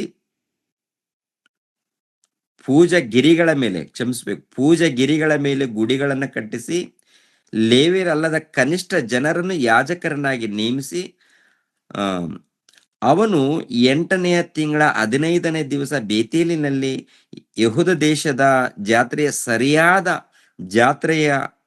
ಜಾತ್ರೆಯು ನಡೆಯಬೇಕೆಂದು ಅಪ್ಪಣೆ ಮಾಡಿ ತಾನು ಅಲ್ಲಿಗೆ ಹೋಗಿ ಅಲ್ಲಿ ನಿಲ್ಲಿಸಿದ ಬಸವನ ಮೂರ್ತಿಗಳಿಗೋಸ್ಕರ ವೇದಿಯ ಮೇಲೆ ಯಜ್ಞ ಮಾಡಿಸಿದನು. ತಾನು ಏರ್ಪಡಿಸಿದ ಪೂಜಾ ಸ್ಥಳಗಳ ಯಾಜಕರನ್ನು ಬೇತೇಲಿನಲ್ಲಿ ದೇವಸ್ಥಾನದ ಸೇವೆಗೆ ನೇಮಿಸಿದನು. ಇದೆಲ್ಲ ಏನ್ ಮಾಡಿದನಪ್ಪ ಅಂತ ನೋಡುವಾಗ ದೇವರಿಗೆ ವಿರುದ್ಧವಾದಂತ ಕಾರ್ಯಕ್ರಮ, ದೊಡ್ಡ ಪಾಪಗಳಿದು. ಅಂದ್ರೆ ತಂದೆಯಾದ ದೇವರಿದ್ದಾರೆ, ಅವರೇ ನಮ್ಮನ್ನ ಕರ್ಕೊಂಡು ಬಂದಿದ್ದಾರೆ, ಕಾಪಾಡಿದ್ದಾರೆ, ಕಾನಾನ್ ದೇಶಕ್ಕೆ ಸೇರಿಸಿದ್ದಾರೆ, ನಮ್ಗೆ ಏನೇನ್ ಬೇಕು ಎಲ್ಲ ಕೊಟ್ಟಿರುವಾಗ ಆ ದೇವ್ರನ್ನ ನಾವು ಬಿಡಬಾರ್ದು, ಆರಾಧನೆಯಲ್ಲಿ ಧ್ಯಾನದಲ್ಲಿ ಇರಬೇಕು ಎಂಬುವಂತ ಕೃತಜ್ಞತೆ ಉಳ್ಳವರಾಗಿ ಇರೋದು ಬಿಟ್ಟು ಏನ್ರಿ ಟೋಟಲ್ ದೇವರನ್ನ ಬಿಟ್ಬಿಡುವಂಥದ್ದು, ಅಲ್ಲಿ ವಿಗ್ರಹವನ್ನ ನಿಲ್ಲಿಸುವಂಥದ್ದು. ಅರಣ್ಯದಲ್ಲಿ ಇಸ್ರೇಲ್ ಜನಾಂಗದವರು ವಿಗ್ರಹವನ್ನ ನೇಮಿಸಿದಾಗ ಏನ್ ಮಾಡಿದ್ರು? ಸಾಯಿಸ್ಬೇಕಂತ ಭಯಂಕರವಾದಂತ ಕೋಪದಲ್ಲಿದ್ರ ಇಲ್ವಾ? ಯಾಕೆಂದ್ರೆ ಪರಮಾತ್ಮ ಆತ್ಮಸ್ವರೂಪನಾಗಿರುವಾಗ, ಮಹಾಶಕ್ತನಾಗಿರುವಾಗ, ಆತನನ್ನ ಅರ್ಥ ಮಾಡಿಕೊಂಡು ಭಕ್ತಿಯಿಂದ ನಡೆಯೋದ್ ಬಿಟ್ಟು ಇದು ಮಾತ್ರವಲ್ಲ ಅನೇಕ ಪಾಪಗಳು. ಇನ್ನೊಂದೇನಪ್ಪ ಅಂತಂದ್ರೆ ಮಕ್ಕಳನ್ನ ಬಲಿ ಕೊಡುವಂತ ಪದ್ಧತಿ ಈ ಪರಿಸರದಲ್ಲಿ, ಅಂದ್ರೆ ಇಸ್ರಾಯೇಲರ ಒಂದು ಪರಿಸರದಲ್ಲಿ ಅನ್ಯರಿದ್ದಾರಲ್ಲ, ಅವರ ಮಧ್ಯದಲ್ಲಿ ವಿಗ್ರಹಾರಾಧನೆ ಮಾತ್ರವಲ್ಲದೆ ಮಕ್ಕಳನ್ನ ಬಲಿ ಕೊಡುವಂತ ಪದ್ಧತಿ ಇರುತ್ತೆ. ಇಂಥ ಘೋರವಾದಂತ ಪದ್ಧತಿ ನಿಮ್ಮ ಬಳಿಯಲ್ಲಿ ಬರುಕೂಡುದು, ಇಂಥ ಆಚಾರ ನೀವು ಮಾಡಕೂಡುದು ಅಂತೇಳಿ ದೇವರು ಅನೇಕ ಸಾರಿ ಬಡ್ಕೊಂಡ್ರು ಕೂಡ ಇವರು ದೇವ್ರ ಮಾತನ್ನ ಕೇಳದೆ ಪಾಪ ಮಾಡ್ತಾರೆ, ಅನೇಕ ತಪ್ಪುಗಳನ್ನು ಮಾಡ್ತಾರೆ. ತಪ್ಪುಗಳು ಮಾಡಿದಾಗ ಅವಾಗ ಕೆಲವರು ಪ್ರವಾದಿಗಳನ್ನ ಕಳಿಸ್ಕೊಡ್ತಾರೆ ದೇವರು. ಅನೇಕ ಮಂದಿ ಪ್ರವಾದಿಗಳನ್ನ ಕಳಿಸ್ಕೊಟ್ಟಾಗ ನೀವು ಬದಲಾಗ್ಬೇಕು, ನೀವು ಸರಿಪಡಿಸ್ಕೊಳ್ಬೇಕು ಅಂತೇಳಿ ಕಳಿಸ್ಕೊಟ್ಟಾಗ ಏನ್ರಿ ಪ್ರವಾದಿಗಳ ಮಾತನ್ನ ಇಸ್ರೇಲ್ ಜನಾಂಗದವರು ಕೇಳಲ್ಲ. ಪ್ರವಾದಿಗಳ ಮಾತನ್ನ ಇಸ್ರೇಲ್ ಜನಾಂಗದವರು ಕೇಳದೇ ಇದ್ದಾಗ ಕೊನೆಯದಾಗಿ ಅಶೂರಿಯರಿಗೆ ಇಸ್ರಾಯೇಲ್ಯರನ್ನು ಒಪ್ಪಿಸುವಂಥದ್ದು ನೋಡ್ತೀವಿ. ಟೋಟಲ್ ಇಸ್ರೇಲ್ ಜನಾಂಗ 10 ಗೋತ್ರ ಇದೆಯಲ್ಲ, ಈ 10 ಗೋತ್ರ ಯಾರು ಸ್ವಾಧೀನ ಮಾಡಿಕೊಳ್ತಾರಂತ ನೋಡುವಾಗ ಅಶೂರಿಯರು ಬಂದು ಇವರಿಗೆ ಮುತ್ತಿಗೆ ಹಾಕಿ ಇವರನ್ನ ಎಳ್ಕೊಂಡು ಹೋಗುವಂಥದ್ದು. ಟೋಟಲ್ ಇವರು ಎಲ್ಲೆಲ್ಲಿದ್ದಾರೋ ಏನ್ರಿ ಮುತ್ತಿಗೆ ಹಾಕ್ತಾರೆ. ಅವ್ರು ಸಂಪಾದನೆ ಮಾಡಿರುವಂತ ಆಸ್ತಿ ಪಾಸ್ತಿ ಎಲ್ಲಾನು ಮುತ್ತಿಗೆ ಹಾಕಿ ಇವರನ್ನ ತಮ್ಮ ಗುಲಾಮರನ್ನಾಗಿ ಸೇರಿಸ್ಕೊಳ್ತಾರೆ, ನಾಶ ಮಾಡ್ತಾರೆ. ಅದು ಎಲ್ಲಿರುತ್ತಪ್ಪ ಅಂತ ನೋಡುವಾಗ 2ನೇ ಅರಸುಗಳಲ್ಲಿ ಇರುತ್ತೆ ಪ್ರೇರೆ. 2ನೇ ಅರಸುಗಳು 17ನೇ ಅಧ್ಯಾಯ 1ನೇ ವಚನದಿಂದ ಓದ್ಕೊಂಡು ಹೋಗಿ ಏನ್ರಿ ಅಶೂರಿಯರು ಇಸ್ರಾಯೇಲ್ರ ಮೇಲೆ ಬಂದು ದಾಳಿ ಮಾಡಿ ಟೋಟಲ್ ಇಸ್ರೇಲ್ ಜನಾಂಗದವರನ್ನ ಮುತ್ತಿಗೆ ಹಾಕ್ತಾರೆ. 1-2 ವಚನ ನಾವು ನೋಡೋಣ ಈ ಸಂದರ್ಭದಲ್ಲಿ. ಓಕೆ, 2ನೇ ಅರಸುಗಳು. ಯಾಕೆಂದ್ರೆ ತುಂಬಾ ಜನ ಅಂದ್ಕೊಳ್ತಾರೆ ಇಸ್ರಾಯೇಲ್ರ ಜೊತೆಯಲ್ಲಿ ದೇವರಿದ್ದು ಕಾಪಾಡ್ತಾ ಇದ್ದಾರೆ, ಹಾಗೆ ಹೀಗೆ ಅಂತೇಳಿ ಮಾತಾಡ್ತಾ ಇರ್ತಾರೆ. ಪ್ರಿಯರಾದ ದೇವರ ಮಕ್ಕಳಿರ, ಒಂದ್ಸರಿ ನೋಡೋಣ. ಎಲ್ಲಿಂದ ನೋಡಿದ್ರೆ ಚೆನ್ನಾಗಿರುತ್ತೆ? 5ನೇ ವಚನ. ಇದಲ್ಲದೆ ಅವನು ದೇಶವನ್ನೆಲ್ಲ ಸ್ವಾಧೀನ ಮಾಡಿಕೊಂಡು ಸಮರಯಕ್ಕೆ ಬಂದು 3 ವರ್ಷಗಳವರೆಗೆ ಅದಕ್ಕೆ ಮುತ್ತಿಗೆ ಹಾಕಿದನು. ಯಾರು? ಅಶೂರಿಯರ ಅರಸನು. ಓಕೆ, ಅಶೂರಿಯ ಅರಸನು ಬಂದು ಯಾವ್ದಕ್ಕೆ ಮುತ್ತಿಗೆ? ಸಮರಯಕ್ಕೆ ಬಂದು ಮುತ್ತಿಗೆ ಹಾಕಿದನಂತೆ. ಅದಕ್ಕೆ ಮುತ್ತಿಗೆ ಹಾಕಿದನು. ಅದು ಓಶೇಯನ ಆಳ್ವಿಕೆಯ 9ನೆಯ ವರ್ಷದಲ್ಲಿ ಅವನ ಸ್ವಾಧೀನವಾಗಲು ಅವನು ಎಲ್ಲಾ ಇಸ್ರಾಯೇಲ್ಯರನ್ನು ಅಶೂರ್ ದೇಶಕ್ಕೆ ಒಯ್ದು ಹಲವು ಪ್ರಾಂತದಲ್ಲಿ ಹಾಬೋರ್ ಒಳೆ ಇರುವ ಗೋಜಾನ್ ಪ್ರಾಂತದಲ್ಲಿಯೂ ಮೇದ್ಯರ ಪಟ್ಟಣಗಳಲ್ಲಿಯೂ ಇರಿಸಿದನು. ಇಸ್ರಾಯೇಲ್ಯರ ಈ ದುರ್ಗತಿಗೆ ಅವರ ದುರ್ನಡತೆಯೇ ಕಾರಣ. ಹೇಗೆಂದರೆ ಅವರು ತಮ್ಮನ್ನು ಐಗುಪ್ತದ ಅರಸನಾದ ಫರೋಹನ ಕೈಯಿಂದ ಬಿಡಿಸಿ ಅವನ ರಾಜ್ಯದಿಂದ ಹೊರತಂದ ದೇವರಾದ ಯೆಹೋವನಿಗೆ ವಿರುದ್ಧವಾಗಿ ಪಾಪ ಮಾಡಿ ಅನ್ಯ ದೇವತೆಗಳನ್ನು ಸೇವಿಸಿದರು. ಯೆಹೋವನು ತಮ್ಮ ಎದುರಿನಿಂದ ಹೊರಡಿಸಿಬಿಟ್ಟ ಜನಾಂಗಗಳ ಮತ್ತು ಇಸ್ರೇಲ್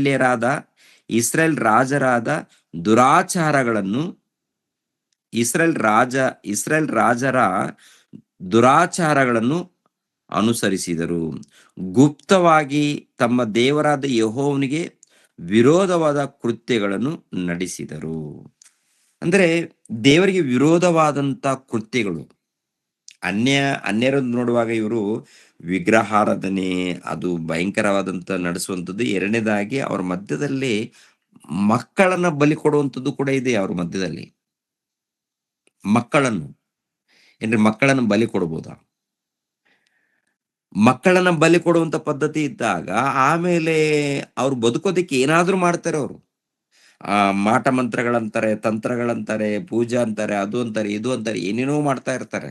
ಆಗಿನ ಕಾಲದಲ್ಲಿ ಅನೇಕ ಪಾಪಗಳು, ಅಂತ ಆಚಾರಗಳು ಇಸ್ರಾಯೇಲರು ಕೂಡ ಪ್ರಾರಂಭ ಮಾಡಿದ್ದಾರೆ.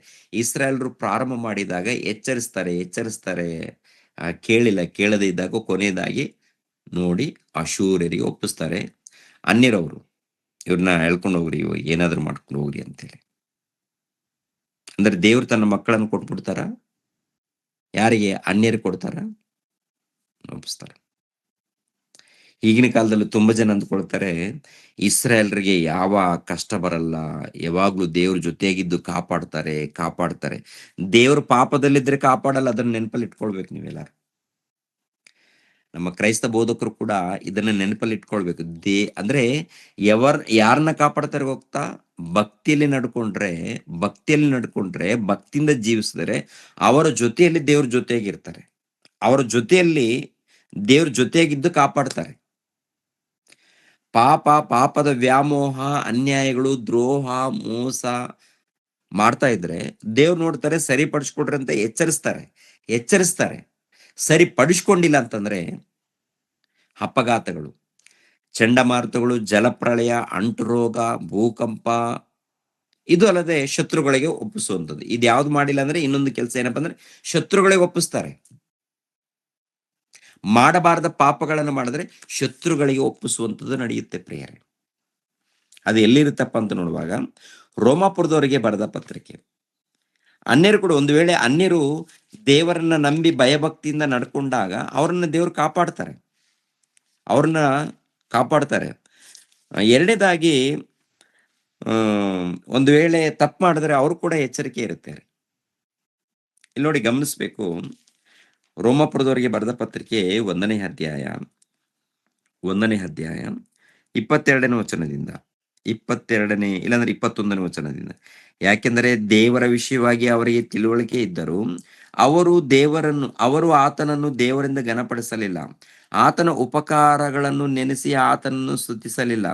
ಅವರು ವಿಚಾರ ಮಾಡಿ ಫಲ ಕಾಣಲಿಲ್ಲ. ವಿವೇಕವಿಲ್ಲದ ಅವರ ಮನಸ್ಸು ಕತ್ತಲಾಯಿತು. ತಾವು ಜ್ಞಾನಿಗಳೆಂದ ಹೇಳಿಕೊಂಡು ಹುಚ್ಚರಾದರು.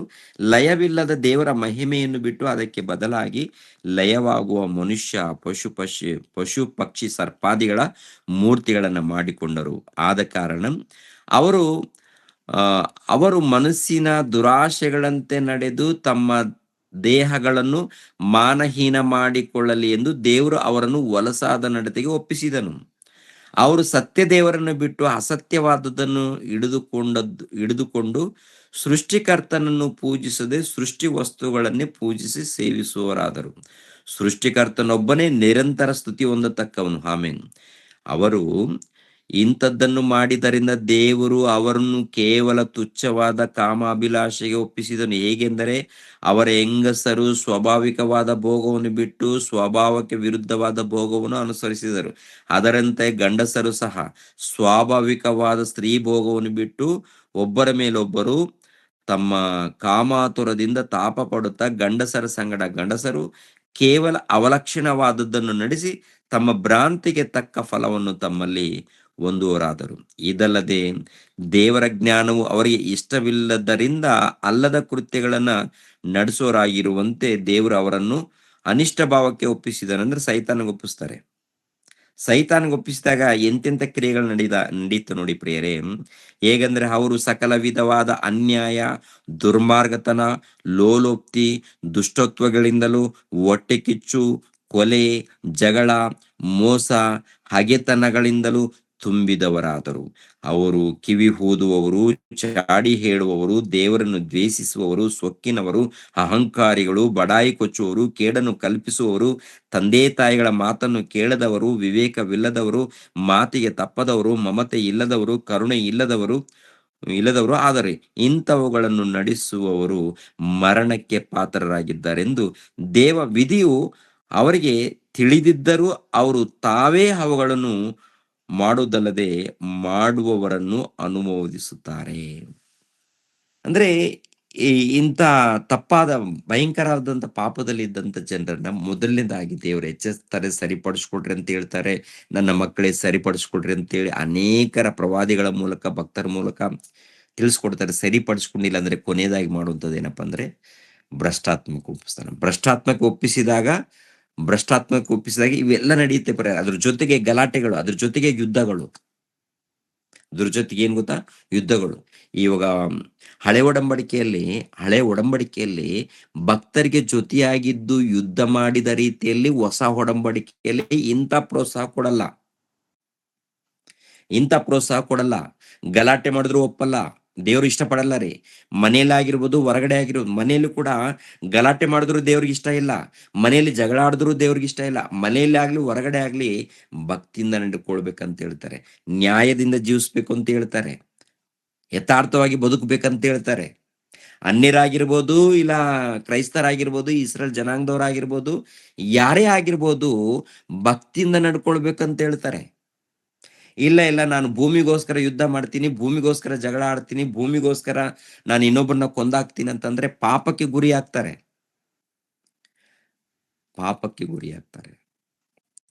ಅಂಥವ್ರ ಹಿಂದೆ ದೇವರಿರಲ್ಲ, ದೇವರ ಬೆಂಬಲ ಇರಲ್ಲ ಪ್ರೇರೆ. ಯಾಕೆಂದ್ರೆ ಇಂಥವರನ್ನ ನೋಡಿ ಏನ್ ಮಾಡ್ತಾರಪ್ಪ ಅಂತ ನೋಡುವಾಗ ಭ್ರಷ್ಟಾತ್ಮಕ್ಕೆ ಒಪ್ಪಿಸ್ತಾರೆ. ಭ್ರಷ್ಟಾತ್ಮಕ್ಕೆ ಒಪ್ಪಿಸಿದಾಗ ಅವ್ರೇನ್ ಮಾಡ್ತಾರೆ, ಚಾಡಿಗಳನ್ನ ಹೇಳ್ತಾರೆ, ಇಲ್ಲಾಂದ್ರೆ ಜಗಳವನ್ನು ಮಾಡ್ತಾರೆ, ಇಲ್ಲಾಂದ್ರೆ ಮೋಸವನ್ನು ಮಾಡ್ತಾರೆ, ಇಲ್ಲಾಂದ್ರೆ ಅನ್ಯಾಯವನ್ನು ಮಾಡ್ತಾರೆ, ಇಲ್ಲಾಂದ್ರೆ ಕಾಮಕೋರಿಕೆ, ಇಲ್ಲಾಂದ್ರೆ ಅನೇಕ ಚಟಗಳಿಗೆ ದಾಸರಾಗ್ತಾರೆ. ಆಮೇಲೆ ಯುದ್ಧಗಳು, ಇಲ್ಲಾಂದ್ರೆ ಜಗಳ, ಇಲ್ಲಾಂದ್ರೆ ಗಲಾಟೆಗಳು, ಇಲ್ಲಾಂದ್ರೆ ಕೊಂದಾಕುವಂಥದ್ದು, ಈ ರೀತಿ ನಡ್ಕೊಳ್ತಾರೆ. ಈ ರೀತಿ ಗಮನಿಸ್ಬೇಕು ಪ್ರಿಯರೇ. ಈಗಿನ ಕಾಲದಲ್ಲಿ ತುಂಬಾ ಜನ ನಮ್ಮ ಕ್ರೈಸ್ತರಲ್ಲಿ ಅಲ್ಲಿ ಎಲ್ಲೋ ಯುದ್ಧ ನಡೀತಾ ಇದೆ ಇಸ್ರಾಯೇಲ್ರ ಮಧ್ಯದಲ್ಲಿ, ಇಸ್ರಾಯೇಲ್ ಜೊತೆಗೆ ದೇವರೇ ಇದ್ದಾರೆ, ದೇವ್ರ ಜೊತೆಲಿಲ್ಲ. ದೇವರು ಯಾಕೆಂದ್ರೆ ಭ್ರಷ್ಟಾತ್ಮಕ್ಕೆ ಒಪ್ಪಿಸಿದ್ದಾರೆ. ದೇವರು ಯಾರಿಗೆ ಒಪ್ಪಿಸಿದ್ದಾರೆ? ಭ್ರಷ್ಟಾತ್ಮಕ್ಕೆ ಒಪ್ಪಿಸಿದಾಗ ಯುದ್ಧಗಳು, ಮಾರಣಕಾಂಡಗಳು. ಯುದ್ಧಗಳಂದ್ರೆ ಏನು? ಮನುಷ್ಯರನ್ನು ಕೊಂದು ಹಾಕುವಂಥದ್ದು. ಅಂದ್ರೆ ನೋಡಿ, ಪ್ರಪಂಚ ದೇಶದಲ್ಲಿ ಜನ ಇದ್ದಾರಲ್ಲ, ಈ ಜನರ ಮಧ್ಯದಲ್ಲಿ ಈಗ ಒಪ್ಪಿಸಿದ್ದಾರೆ ಅಂದ್ರೆ ಕಾರಣ ಏನಪ್ಪಾ ಅಂತಂದ್ರೆ ಮನುಷ್ಯರ ಮಧ್ಯದಲ್ಲಿ ನಡೆಯುವಂತ ಘೋರವಾದಂತ ಪಾಪಗಳು ಪ್ರಿಯರೇ. ಭಯಂಕರವಾದಂತ ಪಾಪಗಳು ನಡೀತಾ ಇದೆ ಪ್ರಪಂಚ ದೇಶದಲ್ಲಿ, ಅನೇಕ ಪಾಪಗಳು ನಡೀತಾ ಇದೆ. ಅದಕ್ಕೆ ಒಪ್ಪಿಸ್ತಾರೆ. ದುರಾತ್ಮಕ್ಕೆ ಒಪ್ಪಿಸಿದಾಗ, ಕೆಟ್ಟ ಆಲೋಚನೆಗಳು ಹುಟ್ಟಿಸಿದಾಗ ಆ ಭೂಭಾಗದಗೋಸ್ಕರ, ಆಸ್ತಿಗೋಸ್ಕರ ಯುದ್ಧ ಮಾಡಬೇಕು, ಹೇಗಾದ್ರೂ ಮಾಡಿ ಆ ಭೂಭಾಗವನ್ನು ಸ್ವಾಧೀನ ಪಡಿಸ್ಕೊಳ್ಬೇಕಂತ ಅವನು, ಹೇಗಾದ್ರೂ ಮಾಡಿ ಉಳಿಸ್ಕೋಬೇಕಂತ ಇವರು, ಹೇಗಾದ್ರೂ ಮಾಡಿ ಕಾಪಾಡ್ಕೊಳ್ಬೇಕಂತ ಅವರು.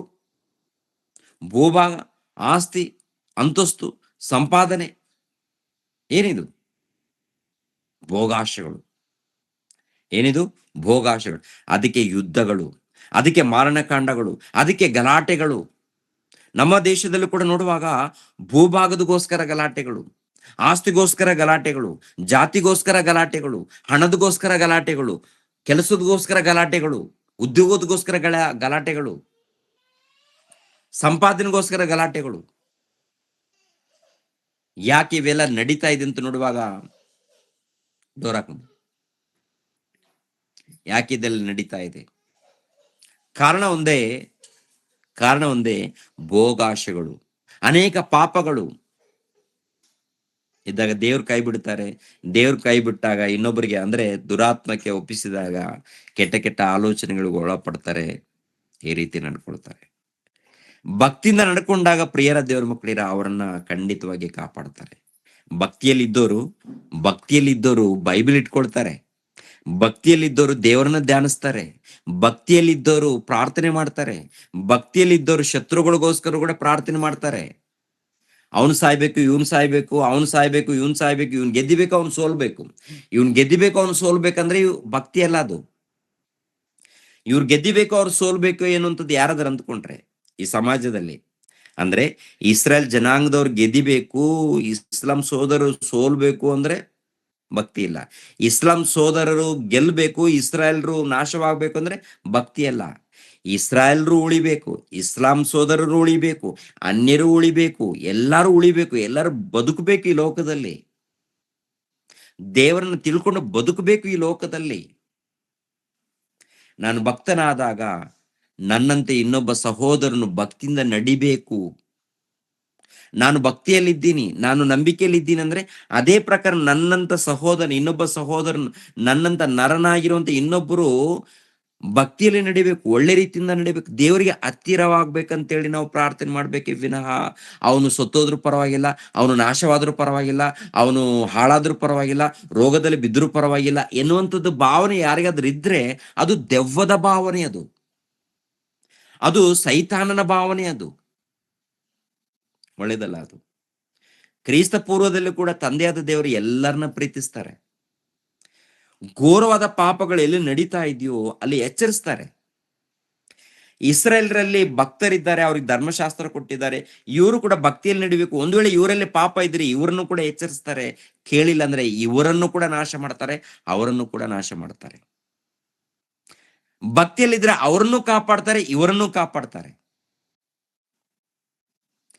ಭಕ್ತಿಯಲ್ಲಿ ಯಾರಿರ್ತಾರೋ ಅವರನ್ನ ದೇವರು ಕಾಪಾಡ್ತಾರೆ. ಹೊಸ ಒಡಂಬಡಿಕೆ ಬಂದ ಮೇಲೆ ಯೇಸು ಕ್ರಿಸ್ತರನ್ನ ಅಂಗೀಕರಿಸ್ಬೇಕು. ಯೆಹೂದ್ಯರು ಯೇಸು ಕ್ರಿಸ್ತರನ್ನ ಅಂಗೀಕರಿಸ್ತಾ ಇಲ್ಲ.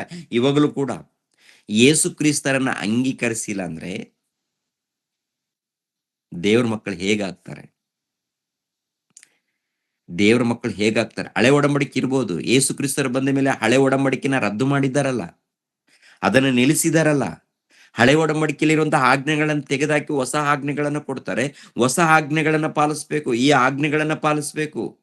ಮತ್ತೆ ರಕ್ಷಣೆ ಬೇಕು ಅಂತಂದ್ರೆ ಖಂಡಿತವಾಗಿ ಯೇಸು ಕ್ರಿಸ್ತರನ್ನು ಒಪ್ಪಿಕೊಳ್ಳೋದು ಹೋದ್ರೆ ಏನಾಗುತ್ತೆ? ದುರ್ಗತಿ ಪ್ರಿಯರಾದ ದೇವರ ಮಕ್ಕಳಿರ ಪ್ರತಿಯೊಬ್ಬರು ಯೋಚನೆ ಮಾಡಿ, ಭೂಲೋಕದಲ್ಲಿ ಇದ್ದಂತ ಸರ್ವ ಮಾನವರನ್ನ ಉಂಟು ಮಾಡಿದ್ದು ದೇವರೇ ಆಗಿರುವಾಗ ಇಸ್ರಾಯೇಲ್ರಿಗೆ ಯಾಕೆ ಅಂದ್ರೆ ಒಂದು ಕಾಲದಲ್ಲಿ ಅವಳು ಭಕ್ತಿಯಲ್ಲಿ ಇದ್ರು, ಜೊತೆಯಾಗಿದ್ರು. ಭಕ್ತಿಯಲ್ಲಿ ಇಲ್ಲದೆ ಹೋದ್ರೆ ಮೊಟ್ಟ ಮೊದಲು ಎಚ್ಚರಿಸ್ತಾರೆ. ಸರಿಪಡಿಸ್ಕೊಂಡಿಲ್ಲ ಅಂದ್ರೆ ಒಂದು ರೀತಿಯಲ್ಲಿ ಅಪಘಾತಗಳು, ಜಲಪ್ರಳಯ, ಚಂಡಮಾರುತ, ಭೂಕಂಪಗಳು, ಅಂಟು ರೋಗಗಳು, ಇವುಗಳನ್ನ ತರಿಸಿದಾಗ ಎಚ್ಚರಿಸುವಂಥದ್ದು. ಇವುಗಳು ಯಾಕೆ ತರಿಸಿದಾರಪ್ಪ ಅಂದ್ರೆ ಎಚ್ಚರಿಕೆ, ನೀವು ಸರಿಪಡಿಸ್ಕೊಳ್ಬೇಕು. ಆ ಸಮಯದಲ್ಲಿ ದೇವರ ಬಳಿಗೆ ಬರಬೇಕು. ಸುಮಾರು ಒಂದು 2-3 ವರ್ಷಗಳ ಹಿಂದೆ ಕೊರೋನಾ ಬಂತು. ತುಂಬಾ ಜನ ಪ್ರಾರ್ಥನೆ. ಕೊರೋನಾ ಬಂದಾಗ ಎಲ್ಲಾದ್ರೂ ಒಬ್ಬರಾದ್ರೂ ಮರಣ ಹೊಂದಿದ್ದಾರ? ಅಂದ್ರೆ ರೋಗದಿಂದ ಮರಣ ಹೊಂದಿದವರಿದ್ದಾರೆ, ಅದಲ್ಲ. ಯುದ್ಧ ನಡೆದಿದೆಯಾ? ಮಾನಭಂಗಗಳು ನಡೆದಿದೆಯಾ? ಕೊರೋನಾ ಬಂದಾಗ ಯುದ್ಧಗಳು ನಡೆದಿದೆಯಾ? ಕೊರೋನಾ ಬಂದಾಗ ಮಾನಭಂಗಗಳು ನಡೆದಿದೆಯಾ? ಕೊರೋನಾ ಬಂದಾಗ ಅನ್ಯಾಯ ನಡೆದಿದೆಯಾ? ಕಳ್ಳತನ ನಡೆದಿದೆಯಾ? ದೋಚ್ಕೊಳ್ಳುವಂಥದ್ದು ಏನ್ರಿ? ಅವಾಗ ಹೇಗಿತ್ತು? ಸುಮಾರು ತಿಂಗಳವರೆಗೆ ಏನ್ರಿ ಕಳ್ಳತನ ಅನ್ನೋದಿಲ್ಲ. ಒಂದು ರೀತಿಯಲ್ಲಿ ದೇವರೇ ನಮ್ಮನ್ನು ಕಾಪಾಡಿ ದೇವ್ರಂತೇಳಿ ಪ್ರಾರ್ಥನೆಗಳು, ಪೂಜೆಗಳು ಎಲ್ಲ ಕಡೆ ನಡೆದಿದೆ ಪ್ರಿಯರೇ.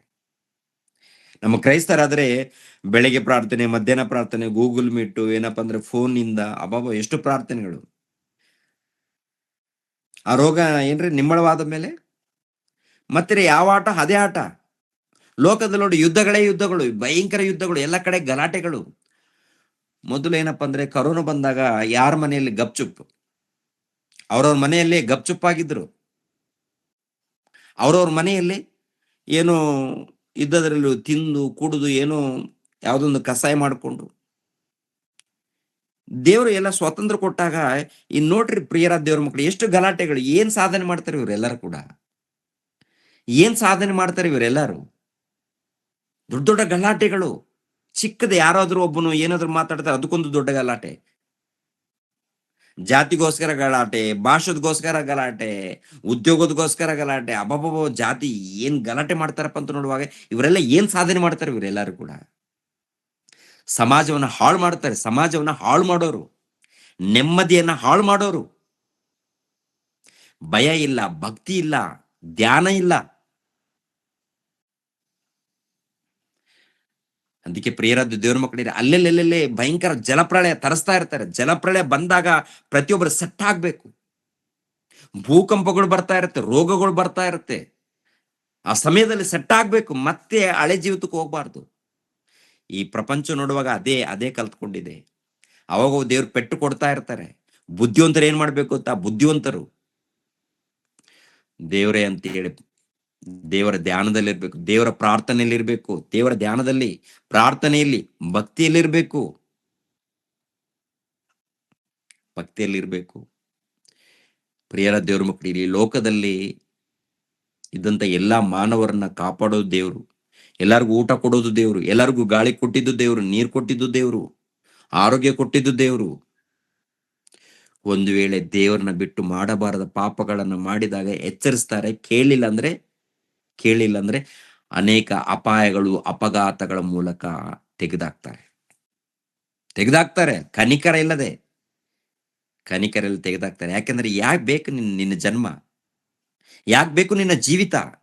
ದೇವ್ರು ಕೊಟ್ಟಂತ ಬದುಕನ್ನ ದೇವ್ರಿಗೋಸ್ಕರ ಬಳಸದೆ, ದೇವ್ರಿಗೋಸ್ಕರ ಜೀವಿಸದೆ, ಇಷ್ಟ ಬಂದ ಹಾಗೆ ಮಾತಾಡುವಂಥದ್ದು, ಇಷ್ಟ ಬಂದ ಹಾಗೆ ತಿಂದು ಕುಡಿಯುವಂಥದ್ದು.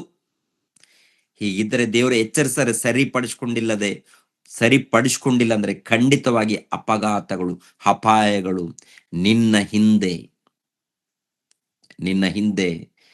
ಇದೆ. ಮೃತ್ಯು ನಿನ್ನ ಹಿಂದೆ ಇದೆ. ಶಾಪಗಳು. ಇವಾಗ ಇಸ್ರಾಯೇಲ್ರ ಜೊತೆಯಲ್ಲಿ ದೇವರು ಇದ್ದಾರಂತೇಳಿ ತುಂಬಾ ಜನ ಅವಿವೇಕಿಗಳು ಮಾತನಾಡ್ಕೊಳ್ತಾರೆ. ಇಸ್ರಾಯೇಲ್ರ ಜೊತೆಯಲ್ಲಿ ದೇವರಿಲ್ಲ. 1ನೇ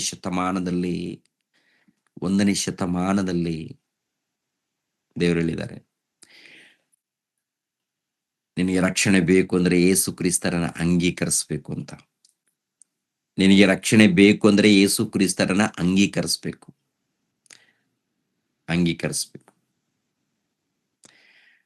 ಅಂಗೀಕರಿಸಿಲ್ಲ ಅಂದ್ರೆ ರಕ್ಷಣೆ ಇಲ್ಲ, ಆತ್ಮಿಕವಾದಂತ ರಕ್ಷಣೆ ಇಲ್ಲ. ಎಷ್ಟು ಶತ್ರುಗಳಿದ್ದಾರೆ ಪ್ರಿಯರೇ ಅಕ್ಕಪಕ್ಕದಲ್ಲಿ. ಒಂದು ಕಾಲದಲ್ಲಿ ದೇವರ ಪ್ರಜೆಗಳೆಂದು ಕರೆಯಲ್ಪಟ್ಟಿದ್ದಾರೆ, ಇವಾಗಲೂ ಕೂಡ ದೇವರ ಪ್ರಜೆಗಳೆಂದು ಕರೆಯಲ್ಪಡ್ತಾ ಇದ್ದಾರ. ದೇವರ ಪ್ರಜೆಗಳೆಂದು ಕರೆಯಲ್ಪಡ್ತಾ ಇದ್ದಾರೆ ಅಂತೇಳಿ ಒಂದು ವೇಳೆ ಯಾರಾದ್ರೂ ಅಂದ್ರೆ ಅವರು ಅವಿವೇಕಿಗಳಂತ ಅರ್ಥ. ಅವಿವೇಕಿಗಳು. ಪ್ರಿಯರ ದೇವ್ರ ಮಕ್ಕಳಿರ, ಆಲೋಚನೆ ಮಾಡಿ. ಕೊನೆಯದಾಗಿ ಅವ್ರ ಬಗ್ಗೆ ಒಂದು ಮಾತನ್ನ ತೋರಿಸಿ ನಾನು ಮುಗಿಸ್ತೀನಿ. ಲೂಕನ ಬರೆದ ಸುವಾರ್ತೆ 19ನೇ ಅಧ್ಯಾಯ. ಲೂಕನ ಬರೆದ ಸುವಾರ್ತೆ 19ನೇ ಅಧ್ಯಾಯ 41ನೇ ವಚನದಿಂದ. ತರುವಾಯ ಆತನು ಸಮೀಪಕ್ಕೆ ಬಂದಾಗ ಪಟ್ಟಣವನ್ನು ನೋಡಿ ಅದರ ವಿಷಯವಾಗಿ ಹತ್ತು, ನೀನಾದರೂ ಸಮಾಧಾನಕ್ಕೆ ಬೇಕಾದ್ದನ್ನು ಇದೇ ದಿನದಲ್ಲಿ ತಿಳಿದುಕೊಂಡರೆ ಎಷ್ಟೋ ಒಳಿದು. ಆದರೆ ಈಗ ಅದು ನಿನ್ನ ಕಣ್ಣಿಗೆ ಮರೆಯಾಗಿದೆ. ದೇವರು ನಿನಗೆ ದರ್ಶನ ಕೊಟ್ಟ ಸಮಯವನ್ನು ನೀನು ತಿಳಿದುಕೊಳ್ಳಲಿಲ್ಲವಾದ್ದರಿಂದ ನಿನ್ನ ವೈರಿಗಳು ಒಡ್ಡು ಕಟ್ಟಿ ನಿನ್ನ ಸುತ್ತಲೂ ಮುತ್ತಿಗೆ ಹಾಕಿ ಎಲ್ಲಾ ಕಡೆಗಳಲ್ಲಿ ನಿನ್ನನ್ನು ಬಂದು ಮಾಡಿ ನಿನ್ನನ್ನು, ನಿನ್ನೊಳಗಿರುವ ನಿನ್ನ ಜನರನ್ನು ನಿರ್ಮೂಲ ಮಾಡಿ ನಿನ್ನಲ್ಲಿ ಕಲ್ಲಿನ ಮೇಲೆ ಕಲ್ಲು ನಿಲ್ಲದಂತೆ ಮಾಡುವ ದಿವಸಗಳು ನಿನ್ನ ಮೇಲೆ ಬರುವವು ಅಂದನು. ಈ ಮಾತು ಹೇಳಿದ ಮೇಲೆ ಸ್ವಲ್ಪ ವರ್ಷಗಳು ಅಂದ್ರೆ 30, ಯೇಸು ಕ್ರಿಸ್ತರು 1ನೇ ಶತಮಾನದಲ್ಲಿ 30ರಲ್ಲೇ ಹೇಳಿದ್ದಾರೆ. ಏನ್ರಿ ಕ್ರಿಸ್ತ ಶಕ 70ರೊಳಗಡೆ ಇದು ನಡೆಯುತ್ತೆ ರೀ. 70ರೊಳಗಡೆನೆ, ಕ್ರಿಸ್ತ ಶಕ 70ರೊಳಗಡೆನೆ ಯೆರೂಸಲೇಮ್ ಪಟ್ಟಣ ಮುತ್ತಿಗೆ ಹಾಕ್ತಾರೆ. ಯೆಹೂದ್ಯರನ್ನು ಅನೇಕರನ್ನು ಕೊಂದಾಕ್ತಾರೆ, ನಾಶ ಮಾಡ್ತಾರೆ. ರೋಮನರಿಗೆ ಅಧಿಕಾರ ಕೊಟ್ಟಿದ್ದೆ ದೇವರು. ಯೆರೂಸಲೇಮ್ ಪಟ್ಟಣದಲ್ಲಿ ದೇವಾಲಯ ಇರುತ್ತಲ್ಲ ಅದನ್ನ ಸುಟ್ಟು ಬಿಡ್ತಾರೆ. ಯೆಹೂದ್ಯರನ್ನು ಕಂಡಲ್ಲೇ ಏನ್ರಿ ನಾಶ ಮಾಡ್ತಾರೆ. ಆ ಯೆಹೂದ ದೇಶವನ್ನು ಯೆರೂಸಲೇಮ್ ಪಟ್ಟಣವನ್ನು ಬಿಟ್ಟು ಹೊರಗಡೆ ಹೋಗಿರ್ತಾರಲ್ಲ, ವಲಸೆ ಹೋಗಿರ್ತಾರೆ ನೋಡಿ, ತಪ್ಪಿಸಿಕೊಂಡು ಅವರು ಮಾತ್ರ ಕಾಪಾಡಲ್ಪಟ್ಟಿದ್ದಾರೆ. ಅಲ್ಲಿ ಯಾರ್ಯಾರಿದ್ದಾರೋ ಅನೇಕರು ಮರಣ ಹೊಂದಿದ್ದಾರೆ. ಇಸ್ರಾಯೇಲ್ರು, ಯೆಹೂದ್ಯರು. ಕಾಪಾಡುವಂತ ದೇವರು ನಾಶನೂ ಮಾಡ್ತಾರೆ. ಕಾಪಾಡುವಂತ ದೇವರು ನಾಶ ಮಾಡ್ತಾರೆ. ಯಾವಾಗ ಕಾಪಾಡ್ತಾರೆ ಗೊತ್ತಾ?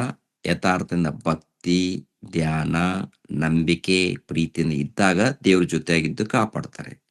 ದೇವ್ರನ್ನ ಬಿಟ್ಟು ಮಾಡಬಾರದ ಪಾಪಗಳನ್ನು ಮಾಡಿ ಅನೇಕ ಚಟಗಳಿಗೆ ದಾಸನಾಗಿ, ಗುಲಾಮನಾಗಿ, ಮಾಡಬಾರದ ಅನ್ಯಾಯಗಳನ್ನ ಮಾಡಿದಾಗ ನೋಡ್ತಾರೆ, ಎಚ್ಚರಿಕೆ ಕೊಡ್ತಾರೆ. ಕೇಳಿಲ್ಲ ಅಂದ್ರೆ ದುರ್ಗತಿ. ಕ್ರೈಸ್ತರು, ಈಗಿನ ಕಾಲದಲ್ಲಿ ಕ್ರೈಸ್ತರು ಕೂಡ ಅಷ್ಟೇ, ದೇವರ ಎಚ್ಚರಿಕೆ ಕೊಡ್ತಾರೆ, ಕೇಳಿಲ್ಲ ಅಂದ್ರೆ ದುರ್ಗತಿ.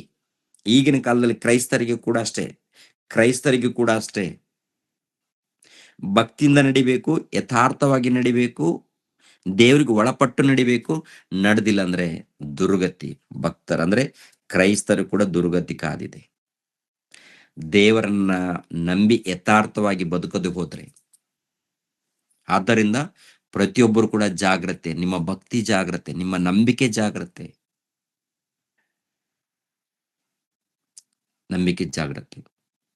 ನಿಮ್ಮ ಭಕ್ತಿ ಜಾಗ್ರತೆ ಪ್ರಿಯರೇ. ಯಥಾರ್ಥವಾಗಿರಿ. ಯಥಾರ್ಥವಾಗಿ ದೇವರು ಮೆಚ್ಚುವಂತ ರೀತಿಯಲ್ಲಿ. ಈ ಲೋಕದಲ್ಲಿ ಕಷ್ಟ, ಶೋಧನೆ, ಹಿಂಸೆ ಬರ್ತಾ ಇರುತ್ತೆ, ಹೋಗ್ತಾ ಇರುತ್ತೆ. ಈ ಲೋಕದಲ್ಲಿ ಪ್ರಾಣ ಇರೋ ತನಕ, ಲೋಕ ಇರೋ ತನಕ ಶೋಧನೆಗಳಿರುತ್ತೆ, ಕಷ್ಟಗಳಿರುತ್ತೆ, ಹಿಂಸೆಗಳಿರುತ್ತೆ. ಅದೇ ಪ್ರಕಾರ ಅವಾಗ ಸ್ವಲ್ಪ ಸಂತೋಷನೂ ಇರುತ್ತೆ, ಬರ್ತಾ ಇರುತ್ತೆ, ಹೋಗ್ತಾ ಇರುತ್ತೆ. ಇದು ಬಂದಾಗ ಅಂದ್ರೆ ಶೋಧನೆಗಳು ಬಂದಾಗ ದುಃಖ ಪಡಬೇಡಿ, ಸಂತೋಷ ಬಂದಾಗ ಆನಂದನೂ ಪಡಬೇಡಿ. ದೇವರ ಧ್ಯಾನದಲ್ಲಿರಿ. ಯಾವಾಗ್ಲೂ ಕೂಡ ದೇವರ ಧ್ಯಾನದಲ್ಲಿ ಭಕ್ತಿಯಲ್ಲಿರಿ. ನಮ್ಮ ಆತ್ಮಕ್ಕೆ ರಕ್ಷಣೆ ಉಂಟಾಗುತ್ತೆ. ದೇವ್ರ ಜೊತೆಗಿದ್ದು ಕಾಪಾಡ್ತಾರೆ. ಆದ್ದರಿಂದ ಪ್ರಿಯರ ದೇವ್ರ ಮಕ್ಕಳಿರ, ಜಾಗೃತಿ ಪ್ರಿಯರೇ. ಯಾಕೆಂದ್ರೆ ಹೊರಗಡೆ ಇದ್ದಂತ ಜನರ ಹಾಗೆ, ಅವರ ಆಲೋಚನೆದ ಹಾಗೆ, ಇಸ್ರಾಯೇಲರ ಆಲೋಚನೆದ ಹಾಗೆ ಇರ್ಕೂಡ್ದು. ಭಕ್ತರು ವಾಕ್ಯದ ಪ್ರಕಾರ ಇರಬೇಕು, ದೇವರು ಹೇಳಿರೋ ಪ್ರಕಾರ ಬದುಕಬೇಕು. ಓಕೆ, ದೇವ್ರು ನಿಮ್ಮನ್ನು ನನ್ನನ್ನು ಆಶೀರ್ವದಿಸಲಿ. ಎಲ್ಲರೂ ತಲೆಬಾಗಿಸಿ ಪ್ರಾರ್ಥನೆ ಮಾಡೋಣ. ನಮ್ಮನ್ನು ಬಹಳವಾಗಿ ಪ್ರೀತಿಸುವಂತ ನಮ್ಮ ತಂದೆಯ ದೇವರೇ, ನಿಮಗೆ ಕೃತಜ್ಞತೆಗಳು, ಸ್ತೋತ್ರಗಳು ತಂದೆ. ಸ್ವಲ್ಪ ಮಾತುಗಳನ್ನ ನಿಮ್ಮ ಮಕ್ಕಳಿಗೆ ತಿಳಿಸಿದ್ದೀನಿ ತಂದೆ.